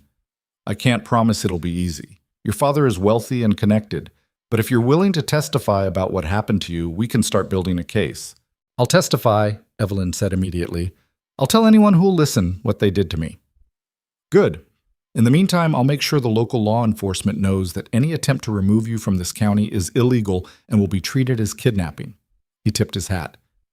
Mrs. Hale, or should I say Mrs. Cole, or Miss Mercer. I don't know what my legal name is anymore, Evelyn admitted. We'll sort that out, but for now, you're safe. And these gentlemen, he gestured to the armed men who'd come with him, will make sure those Eastern lawyers don't try anything else stupid. After everyone left, the house felt suddenly too quiet. Caleb was still clinging to Evelyn, his small body trembling. Wyatt checked the windows, made sure the door was secured, and then sank into a chair with his head in his hands. That was close, he said. Too close. They're not going to stop. Evelyn's voice was hollow. Even with the judge's help, my father won't stop. He has too much to lose if the truth comes out. Then we make sure the truth comes out first. Wyatt looked up at her. We go public, loudly. Tell everyone in the territory what happened. Make it impossible for him to silence you. How? I don't know yet, but we'll figure it out. Caleb pulled back from Evelyn, his face tear-streaked but determined. I'll tell everyone. I'll tell them you're my mama and nobody can take you away. Despite everything, Evelyn smiled. You're very brave. Papa says being brave means being scared but doing the right thing anyway. Your papa's very smart. Over the next few days, word spread through Iron Creek and beyond like wildfire. The woman in the torn wedding dress had a story that was better than any dime novel. An heiress imprisoned by her own father. A forced marriage. A child declared dead who wasn't. Eastern lawyers with guns trying to drag her back. People. Evelyn had never met started showing up at the ranch. Some were curious, some were supportive. A few were hostile, convinced she was making it all up for attention. But most listened. Sarah Brennan organized a meeting at the community hall where Evelyn told her story publicly for the first time. She stood in front of maybe 70 people and laid it all out. The asylum, the doctors, the medicines that made her forget her own name sometimes, the forced marriage, the escape. She showed them her hands, still scarred from work and running. She showed them the letter she'd written Wyatt from the asylum that had taken 4 years to arrive. When she finished, the room was dead silent. Then Mrs. Henderson stood up. I believe her. She's telling the truth, Sarah added. My father investigated. The asylum exists. The doctors exist. Everything she's saying can be verified. A man in the back stood up. Even if it's true, why is it our business? This is an Eastern problem. Let them sort it out. Because she's here now, Wyatt said, standing beside Evelyn. She's part of this community. And we don't let people get dragged away from their families just because some rich bastard back east thinks he can buy his way out of consequences. More people stood up. The blacksmith, Tom Henderson, Mrs. Patterson from the laundry, Mrs. Chen from the boarding house. One by one, people Evelyn had worked beside or talked to, or who'd simply watched her refuse to give up. She works harder than half the men in this valley, Mrs. Patterson said. I've seen her hands. Nobody does that to themselves for a lie. That boy knew her, Mrs. Henderson added, pointing to where Caleb sat near Wyatt. Children don't lie about knowing their mothers. The tide was turning. Evelyn could feel it. Not everyone believed her. Some people left the meeting shaking their heads, muttering about Eastern drama and attention-seeking women. But enough people believed her. Enough people stood up and said they wouldn't let her be taken. That night, sleeping in Wyatt's spare room with Caleb curled up beside her, he'd refused to sleep alone since the men had come. Evelyn let herself believe that maybe, just maybe, she was going to win this. Then 3 days later, the telegram arrived. Wyatt brought it to her in the morning, his face grim. She read it twice before the words made sense. It was from a lawyer in Boston. Not Shaw, someone else. The telegram was brief and to the point. Harrison Cole had filed for annulment of their marriage on grounds that she was mentally incompetent at the time of the ceremony. Her father had been arrested on charges of conspiracy and fraud related to his business dealings. Nothing to do with the asylum, but enough to destroy his reputation and empire. The Riverside Institute had been shut down pending investigation, and several doctors had already fled the state. It's over, she whispered. They're giving up. Not giving up, covering their asses. Wyatt read the telegram over her shoulder. Your father's going down for something else, so everyone's scrambling to distance themselves. The annulment, the investigation, they're trying to make it look like they're the good guys now. I don't care why they're doing it, I just care that it's happening. She looked up at him. I'm free. Actually free. The marriage is being annulled. The asylum is closed. My father's arrested. It's over. Wyatt pulled her into a hug. It's over. Caleb ran in from outside where he'd been playing. Mama, what's wrong? Why are you crying? Nothing's wrong, baby. Everything's right. She picked him up. He was getting too big for it, but she didn't care, and spun him around. Everything's finally right. Over the following weeks, more news filtered in. The servant who'd helped Evelyn escape, a woman named Margaret, who'd worked for the family for 20 years, had gone to the authorities with detailed records of bribes and payments. She'd kept copies of everything. Letters from doctors admitting they'd falsified evaluations, financial records showing payments to asylum staff, even notes in her father's own hand discussing how to keep Evelyn managed and contained. Margaret's testimony had blown the whole thing open. Other families came forward with their own stories of daughters and wives committed against their will. The scandal reached Boston newspapers, then New York, then spread across the country. The Riverside Institute became synonymous with corruption and cruelty. Evelyn's father was formally charged with fraud, conspiracy, and false imprisonment. He'd die in prison, probably. The thought should have made her feel something, satisfaction, maybe, or vindication. But mostly she just felt empty when she thought about him. He'd stolen 4 years from her. No amount of prison time would give those back. The annulment came through officially in November. Evelyn stared at the paper, declaring that her marriage to Harrison Cole had never been legally valid. She was Evelyn Mercer again. Not Cole. Not Mrs. Anything. Just Evelyn. What are you thinking? Wyatt asked. They were sitting on the porch while Caleb played in the yard, chasing chickens and laughing when they squawked at him. I'm thinking I don't know who I am anymore. I was Evelyn Mercer, then I was someone locked in an asylum, then I was Harrison Cole's unwilling wife, then I was a woman on the run. Now I'm just... She gestured vaguely. I don't know what I am now. You're Caleb's mother, Wyatt said quietly. And you're the strongest person I've ever met. She looked at him. They'd been dancing around each other for weeks now, both of them uncertain about what came next. The love they'd had 5 years ago was still there somewhere, but buried under so much pain and time and change that neither of them knew how to dig it out. What are we, Wyatt? She asked. What are we to each other? He was quiet for a long moment. I don't know. What do you want us to be?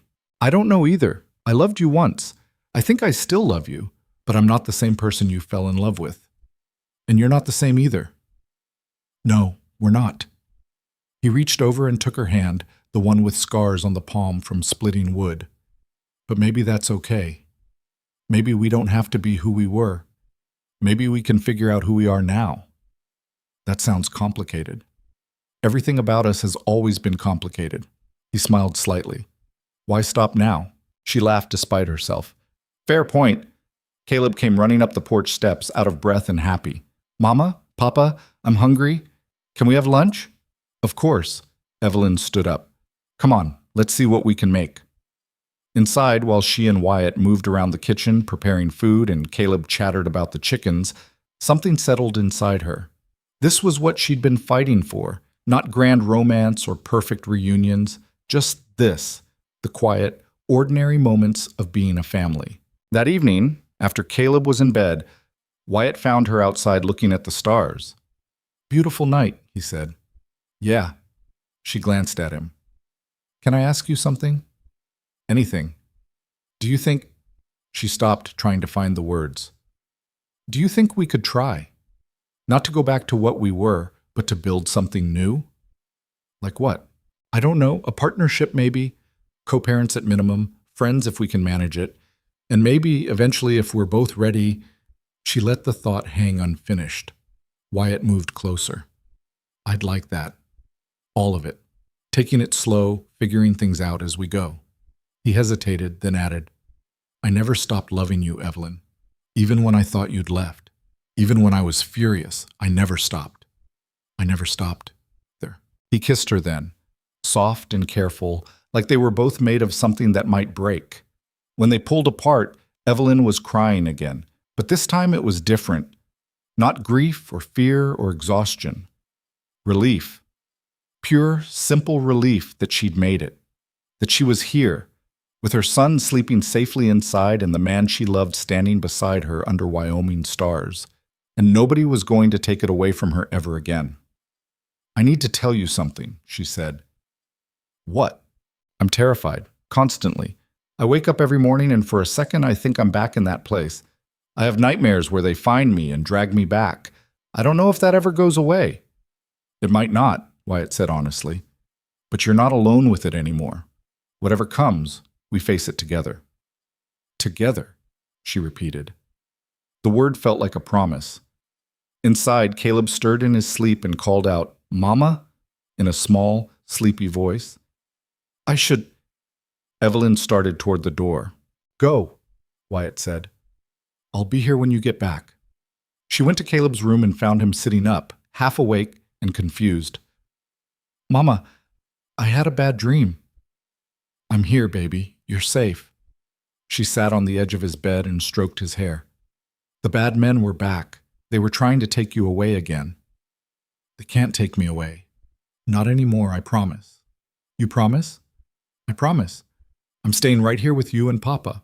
Always. He lay back down, already drifting off again. Sing the song?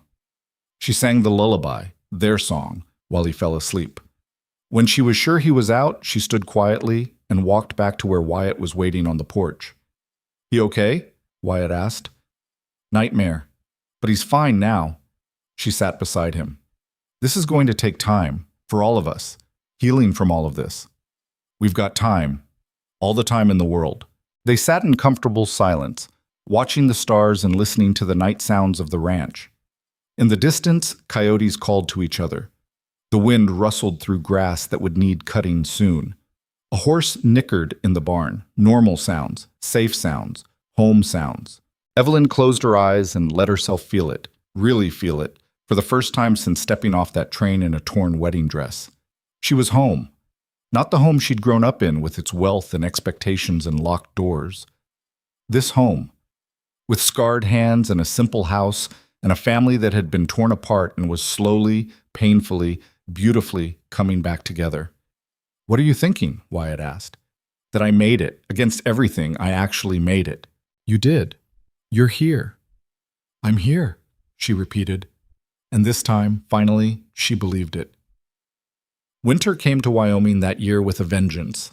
Snow piled up against the ranch house in drifts that reached the windowsills. The wind howled through the valley like something alive and angry. Evelyn had never experienced cold like this, the kind that got into your bones and stayed there, the kind that made every breath feel like swallowing knives. But she loved it anyway. She loved it because every morning she woke up in that small house with Caleb's sleepy voice calling for her and Wyatt, already up making coffee. She loved it because the cold was real and sharp and honest, nothing like the artificial temperature-controlled hell of the asylum. She loved it because surviving Wyoming winter meant you were tough enough to survive anything. The ranch struggled.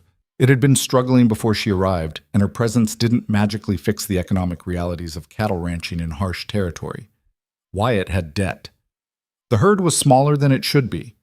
Equipment kept breaking and replacement parts cost money they didn't have. We might lose it, Wyatt said one night in January. They were sitting by the fire after Caleb had gone to bed, going over accounts that refused to balance no matter how many times they recalculated. The ranch. We might lose everything by spring. Evelyn looked at the numbers. He wasn't exaggerating. The math was brutal and unforgiving. What if we didn't, she said slowly. Didn't what? Lose it. What if there was another way? There's no other way. I've tried everything. I've cut costs until there's nothing left to cut. I've worked every hour there is. It's not enough. I have money. Wyatt looked at her sharply. What? From my father's estate. Margaret, the servant who testified, she sent me a letter last week. My father's assets are being liquidated. As his only child, I'm entitled to a portion. Not everything, but enough. She pulled out the letter she'd been carrying in her pocket. Enough to pay off your debts and buy more cattle and fix the equipment that's broken. Enough to make this place work. No. Wyatt stood up, shaking his head. Absolutely not. Why not? Because I'm not taking your money.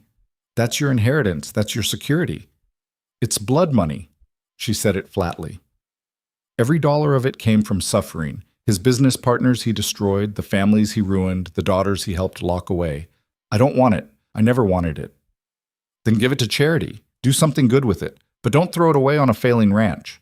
It's not throwing it away if it saves our home. It's not your responsibility to save this place. Yes, it is. She stood up to face him. This is Caleb's home, our home, and I can help save it. Why won't you let me? Because, he stopped, struggling with something. Because I need to be able to provide for you, for both of you. I need to be able to stand on my own and not be rescued by a woman. She said it gently, without accusation. Wyatt's jaw clenched. That's not what I... Yes, it is. And I understand. I do. You're proud, and you've been doing this alone for years, and accepting help feels like failing. She moved closer. But Wyatt, we're not alone anymore. We're a family, and families help each other. If you were the one with money, and I was the one struggling, wouldn't you help me? That's different. How? How is it different? He couldn't answer that. They both knew there was no good answer. I'm scared, he finally admitted. I'm scared that if you save this place with your money, I'll always be the man who couldn't provide, who needed his woman to bail him out. And I'm scared that if you refuse my help, we'll lose everything out of stubborn pride. So which fear do we listen to? They stood there in the firelight, both of them wrestling with their own demons. Finally, Wyatt sighed. How much are we talking about? Enough to clear your debts and have working capital left over. Not enough to make us rich, but enough to give us a real chance. And you're sure? You're absolutely sure you want to do this? I've never been more sure of anything. He nodded slowly. Okay, but on one condition. What? We do this as partners, equal partners. Your money, my land, and experience. We build this together, make decisions together. It's not you saving me or me providing for you. It's us making something work. Deal. She held out her hand. After a moment, he shook it, then pulled her into a kiss that was different from the careful ones they'd shared before. This one was deeper, more certain, a promise. The money came through in February. With it, they paid off creditors who'd been circling like vultures. They bought better equipment, hired 2 ranch hands to help with the spring work. They purchased breeding stock from a rancher up north who was retiring. But money didn't solve everything. The nightmares didn't stop. Evelyn still woke up screaming sometimes, convinced she was back in the white room with locked doors. Wyatt would hold her until the shaking stopped, until she remembered where she was. And there were hard days with Caleb, too.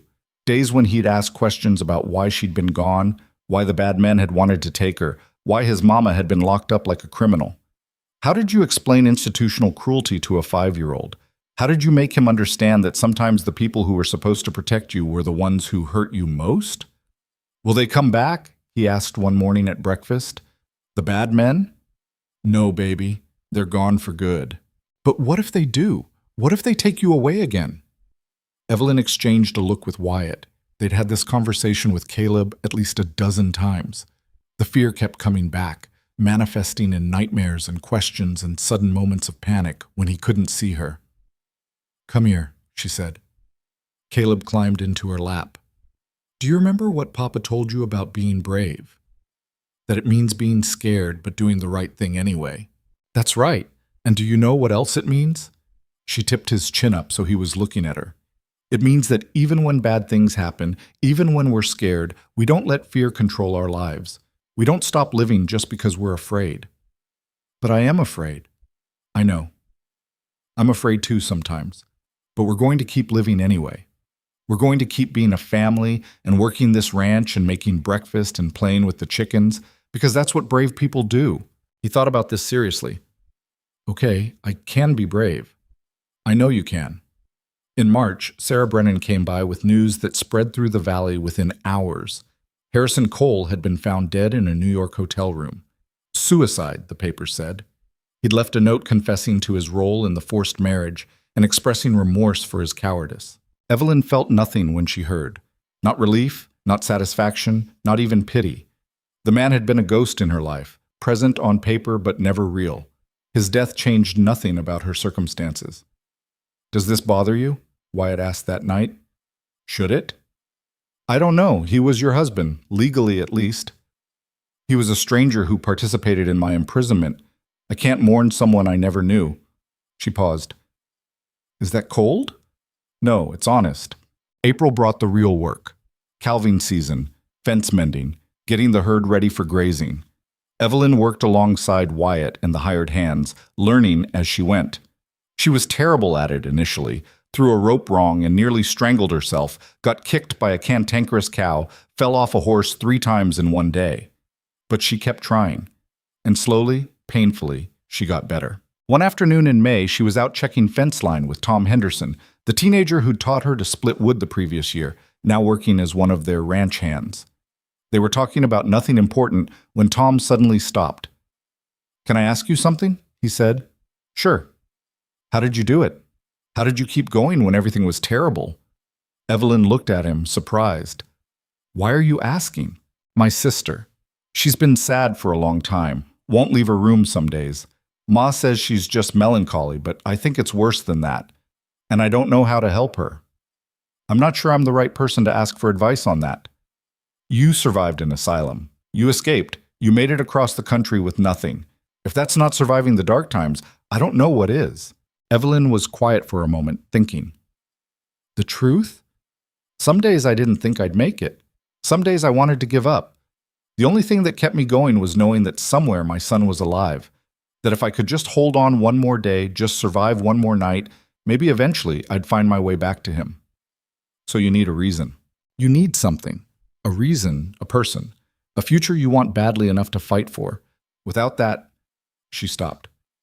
"Without that, it's just surviving, and surviving isn't the same as living." Tom nodded slowly. "I'll tell her that. Maybe it'll help. And Tom, get your ma to take her to a real doctor. Not one of those quacks who prescribes hysteria treatment or tells women to rest more. A real doctor who might actually help. We can't afford..." "We can." She said it firmly. "Tell your ma to send us the bill. Consider it a bonus for all your work." That summer they hosted a gathering. A celebration of sorts, though nobody called it that officially. Evelyn and Wyatt had decided to get married, properly this time, with no forced signatures or locked doors. Just 2 people choosing each other in front of the community that had helped save them both. Mrs. Chen helped Evelyn make a dress. Not white. She'd never wear white again, but a pale blue that reminded her of Wyoming sky. Simple and practical and beautiful in its plainness. The ceremony was in their front yard on a June afternoon when the light turned everything golden. Judge Brennan officiated. Caleb stood between them, holding both their hands and grinning like he'd invented the concept of weddings personally. "We're here today," the judge began, then stopped and smiled. "Actually, you know what? I'm not going to give a long speech about love and commitment. Everyone here knows this story.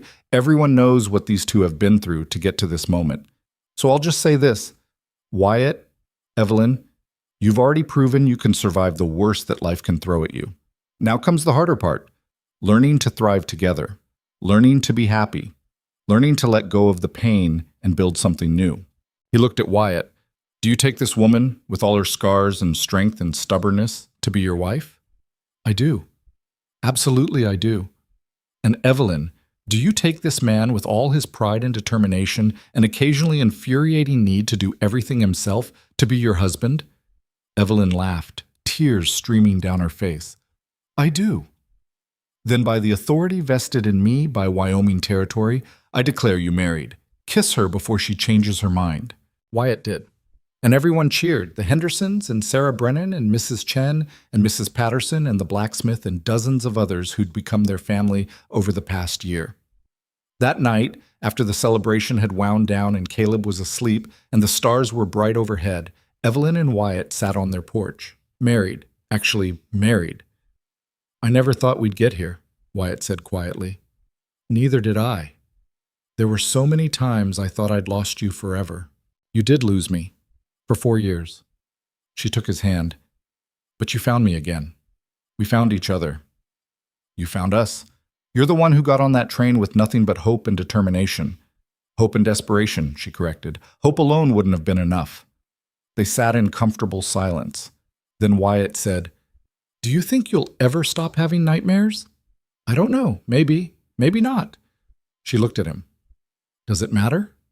"No, I just want you to be happy." "I am happy. Happiness and healing aren't the same thing, Wyatt. I can be happy here with you and Caleb and still wake up screaming sometimes. Both things can be true." He nodded, accepting that. "What do you want? Long term, I mean. For your life." Evelyn thought about it. A year ago, she would have said she just wanted to survive, to find her son, to escape. But now, "I want to help people," she said slowly. "Women, especially. Women who are trapped the way I was trapped. Women who are told they're crazy when they're not. Women who need someone to believe them and fight for them." "How?" "I don't know yet. Maybe I talk to Judge Brennan about legal reforms. Maybe I write letters to newspapers. Maybe I just make sure that when women show up in places like Iron Creek looking desperate and scared, they find people who help instead of judge." She paused. "And I want to grow old here. I want to watch Caleb grow up. I want to build this ranch into something that lasts. I want ordinary, boring happiness." "That doesn't sound boring to me." "No?" "No. It sounds like the bravest thing either of us could do. After everything we've been through, choosing to be happy, choosing to believe in a future, that takes more courage than running or fighting ever did." They sat there under the stars, two people who'd been broken and had somehow found a way to heal, not perfectly, but genuinely. The ranch stretched out around them, land they'd saved together, a future they were building together. Over the following years, that future took shape in ways neither of them had quite imagined. The ranch grew. They expanded their herd, bought adjacent land when Old Man Cooper retired, hired more hands. Evelyn proved to have a head for business that complemented Wyatt's practical ranching knowledge. Together, they built something that wasn't just surviving, but actually thriving. Caleb grew into a bright, curious boy who asked too many questions and had his mother's determination and his father's practical nature. He never quite lost the fear that his mama might disappear again, but it faded over time into something manageable, something that didn't rule his life. Evelyn kept her promise to help other women. She worked with Judge Brennan and Sarah to establish a network, an informal system where women fleeing bad situations could find safe houses and legal help throughout the territory. It wasn't much. It wasn't nearly enough, but it was something. She also wrote letters, dozens of them, then hundreds, to newspapers and legislators and anyone who might listen. She told her story over and over, even when it hurt, even when the nightmares got worse afterward, because other women needed to know they weren't alone. They needed to know that escape was possible. Some people called her difficult, strident, unfeminine. She didn't care. She'd been called worse by people who actually mattered. Margaret, the servant who'd helped her escape and later testified against her father, came to visit 3 years after the wedding. She was older than Evelyn had realized, maybe 60, and she'd lost her position and her pension for speaking out. "I wanted to see that you made it," Margaret said over tea in Evelyn's kitchen, "that it was worth it." "Was it worth it for you?" Evelyn asked. "You lost everything." "I lost a job working for a monster. I gained the knowledge that I did one good thing in my life." Margaret smiled. "Yes, Mrs. Hale, it was worth it." Evelyn set her up in a small house in Iron Creek and hired her to help with the paperwork for the women's network they were building. Margaret proved to be invaluable, organized, discreet, and fiercely protective of the women they helped. Not everything went smoothly. There were setbacks and failures. Women they couldn't help in time. Legal battles they lost. Days when the weight of it all felt impossible. And Evelyn's own healing wasn't linear. There were good months followed by terrible weeks. Triggers she didn't expect, certain smells, certain sounds, certain tones of voice that sent her spiraling back to the asylum in her mind. Wyatt learned to recognize the signs, learned when to push and when to just hold her. "It's not fair to you," she said one night after a particularly bad episode, "that you have to deal with all this." "Life's not fair," Wyatt said. "If it was, we wouldn't have lost 4 years. But we did, and now we're here. And I'd rather be here with you, nightmares and all, than anywhere else without you." On Caleb's 10th birthday, they had a party that lasted all day. Half the valley showed up. There was food and music and presents and laughter. Watching her son blow out candles on a cake Mrs. Chen had made, surrounded by people who loved him, Evelyn felt something she'd forgotten was possible. Peace. Not the absence of struggle or pain, but the presence of something strong enough to hold them both. That night, tucking Caleb into bed, he looked at her seriously. "Mama, can I ask you something?" "Of course." "Are you happy? Really happy?" She thought about lying, about giving him an easy answer, but she'd never lied to him about the important things. "Most days, yes. Some days, no. Some days I still remember the bad times and it hurts, but overall, yes, baby, I'm happy. Happier than I ever thought I'd be." "Good." He hugged her tight. "Because you deserve to be happy. You're the bravest person I know." Evelyn's eyes filled with tears. "You're pretty brave yourself. I learned from the best." Years continued to pass. Caleb grew into a teenager, then a young man. He had his mother's eyes and his father's steady temperament and his own particular brand of stubbornness that drove them both crazy. He wanted to be a lawyer, said he wanted to help people the way his mama helped people, but through the law. Evelyn and Wyatt grew older together. Gray appeared in their hair. Lines deepened around their eyes and mouths, laugh lines mostly, from years of actually having things to laugh about. The ranch prospered. Their network for helping women expanded throughout Wyoming and into neighboring territories. They weren't perfect. They fought sometimes, loud, passionate arguments about money or parenting or whether to expand the ranch or stay conservative. But they always worked through it. They'd survived too much to let ordinary disagreements break them. On their 15th anniversary, Wyatt built her a workshop behind the main house, a space where she could write her letters and manage the network and have somewhere that was entirely hers. Evelyn cried when she saw it, happy tears this time, the kind she'd learned to accept instead of being embarrassed by. "You're getting soft in your old age," Wyatt teased. "We're both getting soft, and I like it." Caleb married a sharp-minded woman named Caroline who worked as a teacher in Iron Creek. They gave Evelyn and Wyatt 3 grandchildren in quick succession, 2 girls and a boy. Watching Caleb be a father, watching him be patient and present, and everything her own father had never been, healed something in Evelyn she hadn't even realized was still broken. The asylum that had held her closed permanently, its doctors stripped of their licenses, its building converted into a school. Evelyn got a letter informing her of this when she was 53. She burned the letter in the fireplace and never thought about the building again. Her father died in prison when she was 47.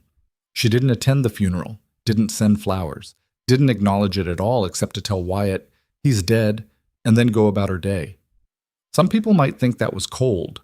She thought it was appropriate. Harrison Cole's family tried to reach out once, sending a letter of apology and asking if she'd meet with them. She declined. Whatever they needed for their own peace of mind wasn't her responsibility to provide. On a warm afternoon in late summer when Evelyn was 59 years old, she stood on the porch of the ranch house and looked out over land that stretched to the horizon. Caleb's oldest daughter was in the yard teaching the younger 2 how to rope fence posts. Wyatt was in the barn working on some project he'd been secretive about. The mountain stood solid in the distance, unchanging and eternal. She thought about this woman who'd stepped off the train 28 years ago in a torn wedding dress with nothing but fear and hope in equal measure. That woman wouldn't recognize the life Evelyn had now. Wouldn't believe it was possible. But it was possible. It was real. And she'd built it. Not alone, but with help from people who chose to believe her when others didn't. With determination that refused to quit. With love that survived being torn apart and found a way to grow back stronger. Caroline came up the porch steps, wiping her hands on her apron. "Mrs. Hale, I'm making stew for dinner. Will you and Wyatt join us?" "We'd love to." Inside, preparing vegetables for the stew while Caroline worked on the meat, Evelyn found herself humming. The lullaby. The one she'd sung to Caleb when he was a baby, taught him again when she found him, and now heard her granddaughter singing as they played. "That's a pretty song," Caroline said. "Where's it from?" "Wyatt's mother used to sing it. Then I did. Now our family does." Evelyn smiled. Some things are worth passing down. That evening, sitting around the table with 4 generations of family, Wyatt beside her, Caleb and Caroline across from them, the grandchildren squeezed in wherever they fit, Evelyn felt the weight of everything she'd survived settle into something different. Not a burden anymore, just a story. Her story. After dinner, she and Wyatt walked to the spot where they'd gotten married all those years ago. The sun was setting, turning the whole world gold and orange and red. "What are you thinking about?" Wyatt asked. "That I won." "Won what?" "Everything. They tried to destroy me. My father, those doctors, everyone who said I was crazy or difficult or wrong. They tried to take everything that mattered and lock me away forever. But I escaped. I found you. I built a life. I helped other women do the same." She turned to face him. "They tried to destroy me and I refused to be destroyed. That's winning. You're damn right it is. And more than that," she gestured toward the house where their family was cleaning up dinner, their voices carrying on the evening air. "I'm happy. Actually, genuinely happy. Not just surviving, but thriving. That's the part they never could have predicted. That I wouldn't just escape, I'd build something beautiful." Wyatt pulled her close. "You know what I think?" "What?" "I think you're the strongest person I've ever met. And I think that boy who called you mama at the train station 28 years ago knew exactly what he was saying. He recognized you because some part of him remembered that his mother was someone who never gave up, someone who fought for what mattered. He learned that from both of us. Maybe, but you taught him first." They stood there as the sun finished setting and stars began to appear overhead. The same stars that had witnessed her arrival in Wyoming, frightened and broken. The same stars that had seen her slowly piece herself back together. The same stars that would keep shining long after she was gone, watching over the family and the legacies she'd leave behind. Evelyn had learned something in those years that nobody had ever taught her growing up in Boston society. Something the asylum couldn't beat out of her and poverty couldn't destroy. Something simple but profound. You didn't need to be perfect to deserve love. You didn't need to be undamaged to deserve happiness. You didn't need to have it all figured out to deserve a future. You just needed to refuse to give up, to keep going even when everything said you should quit, to believe, even in your darkest moments, that maybe, just maybe, there was something worth fighting for on the other side of all that pain. And sometimes, if you were lucky and brave and stubborn enough, you'd find out you were right. Evelyn had been all three, and she'd made it. Not back to who she was before. That woman was gone forever, lost in white rooms and forced signatures and 4 years of systematic cruelty. But forward, to someone stronger, someone who knew what she was capable of surviving, someone who'd stared down the worst humanity could offer and come out the other side still believing in goodness. The crying bride in the torn dress had become the woman standing here now, ranch owner, wife, mother, grandmother, advocate for the voiceless.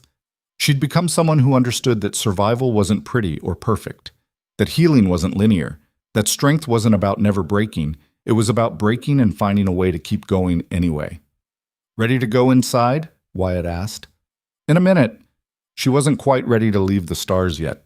He stayed with her, patient as always, while she took one more moment to appreciate what she'd built. This life, this family, this future that had seemed impossible but had turned out to be gloriously, messily, beautifully real. Then she took his hand and they walked back to the house together, toward the light and warmth and noise of a family that would have never existed if she'd given up. Toward a future she'd fought for with everything she had. And she thought about all the women out there who were still fighting, still surviving, still believing that maybe escape was possible, that maybe happiness was waiting on the other side of fear. She hoped they made it too. She hoped they all made it, because if she could, broken and terrified and starting with nothing but desperate hope, then anyone could. That was the truth she'd learned and the truth she'd spend the rest of her life proving. The frontier hadn't saved her. Love hadn't saved her. She'd saved herself. With help, with luck, with sheer stubborn refusal to accept the future other people had planned for her. But ultimately, she'd been the one who got on that train. She'd been the one who kept going. She'd been the one who fought. And in the end, that had made all the difference.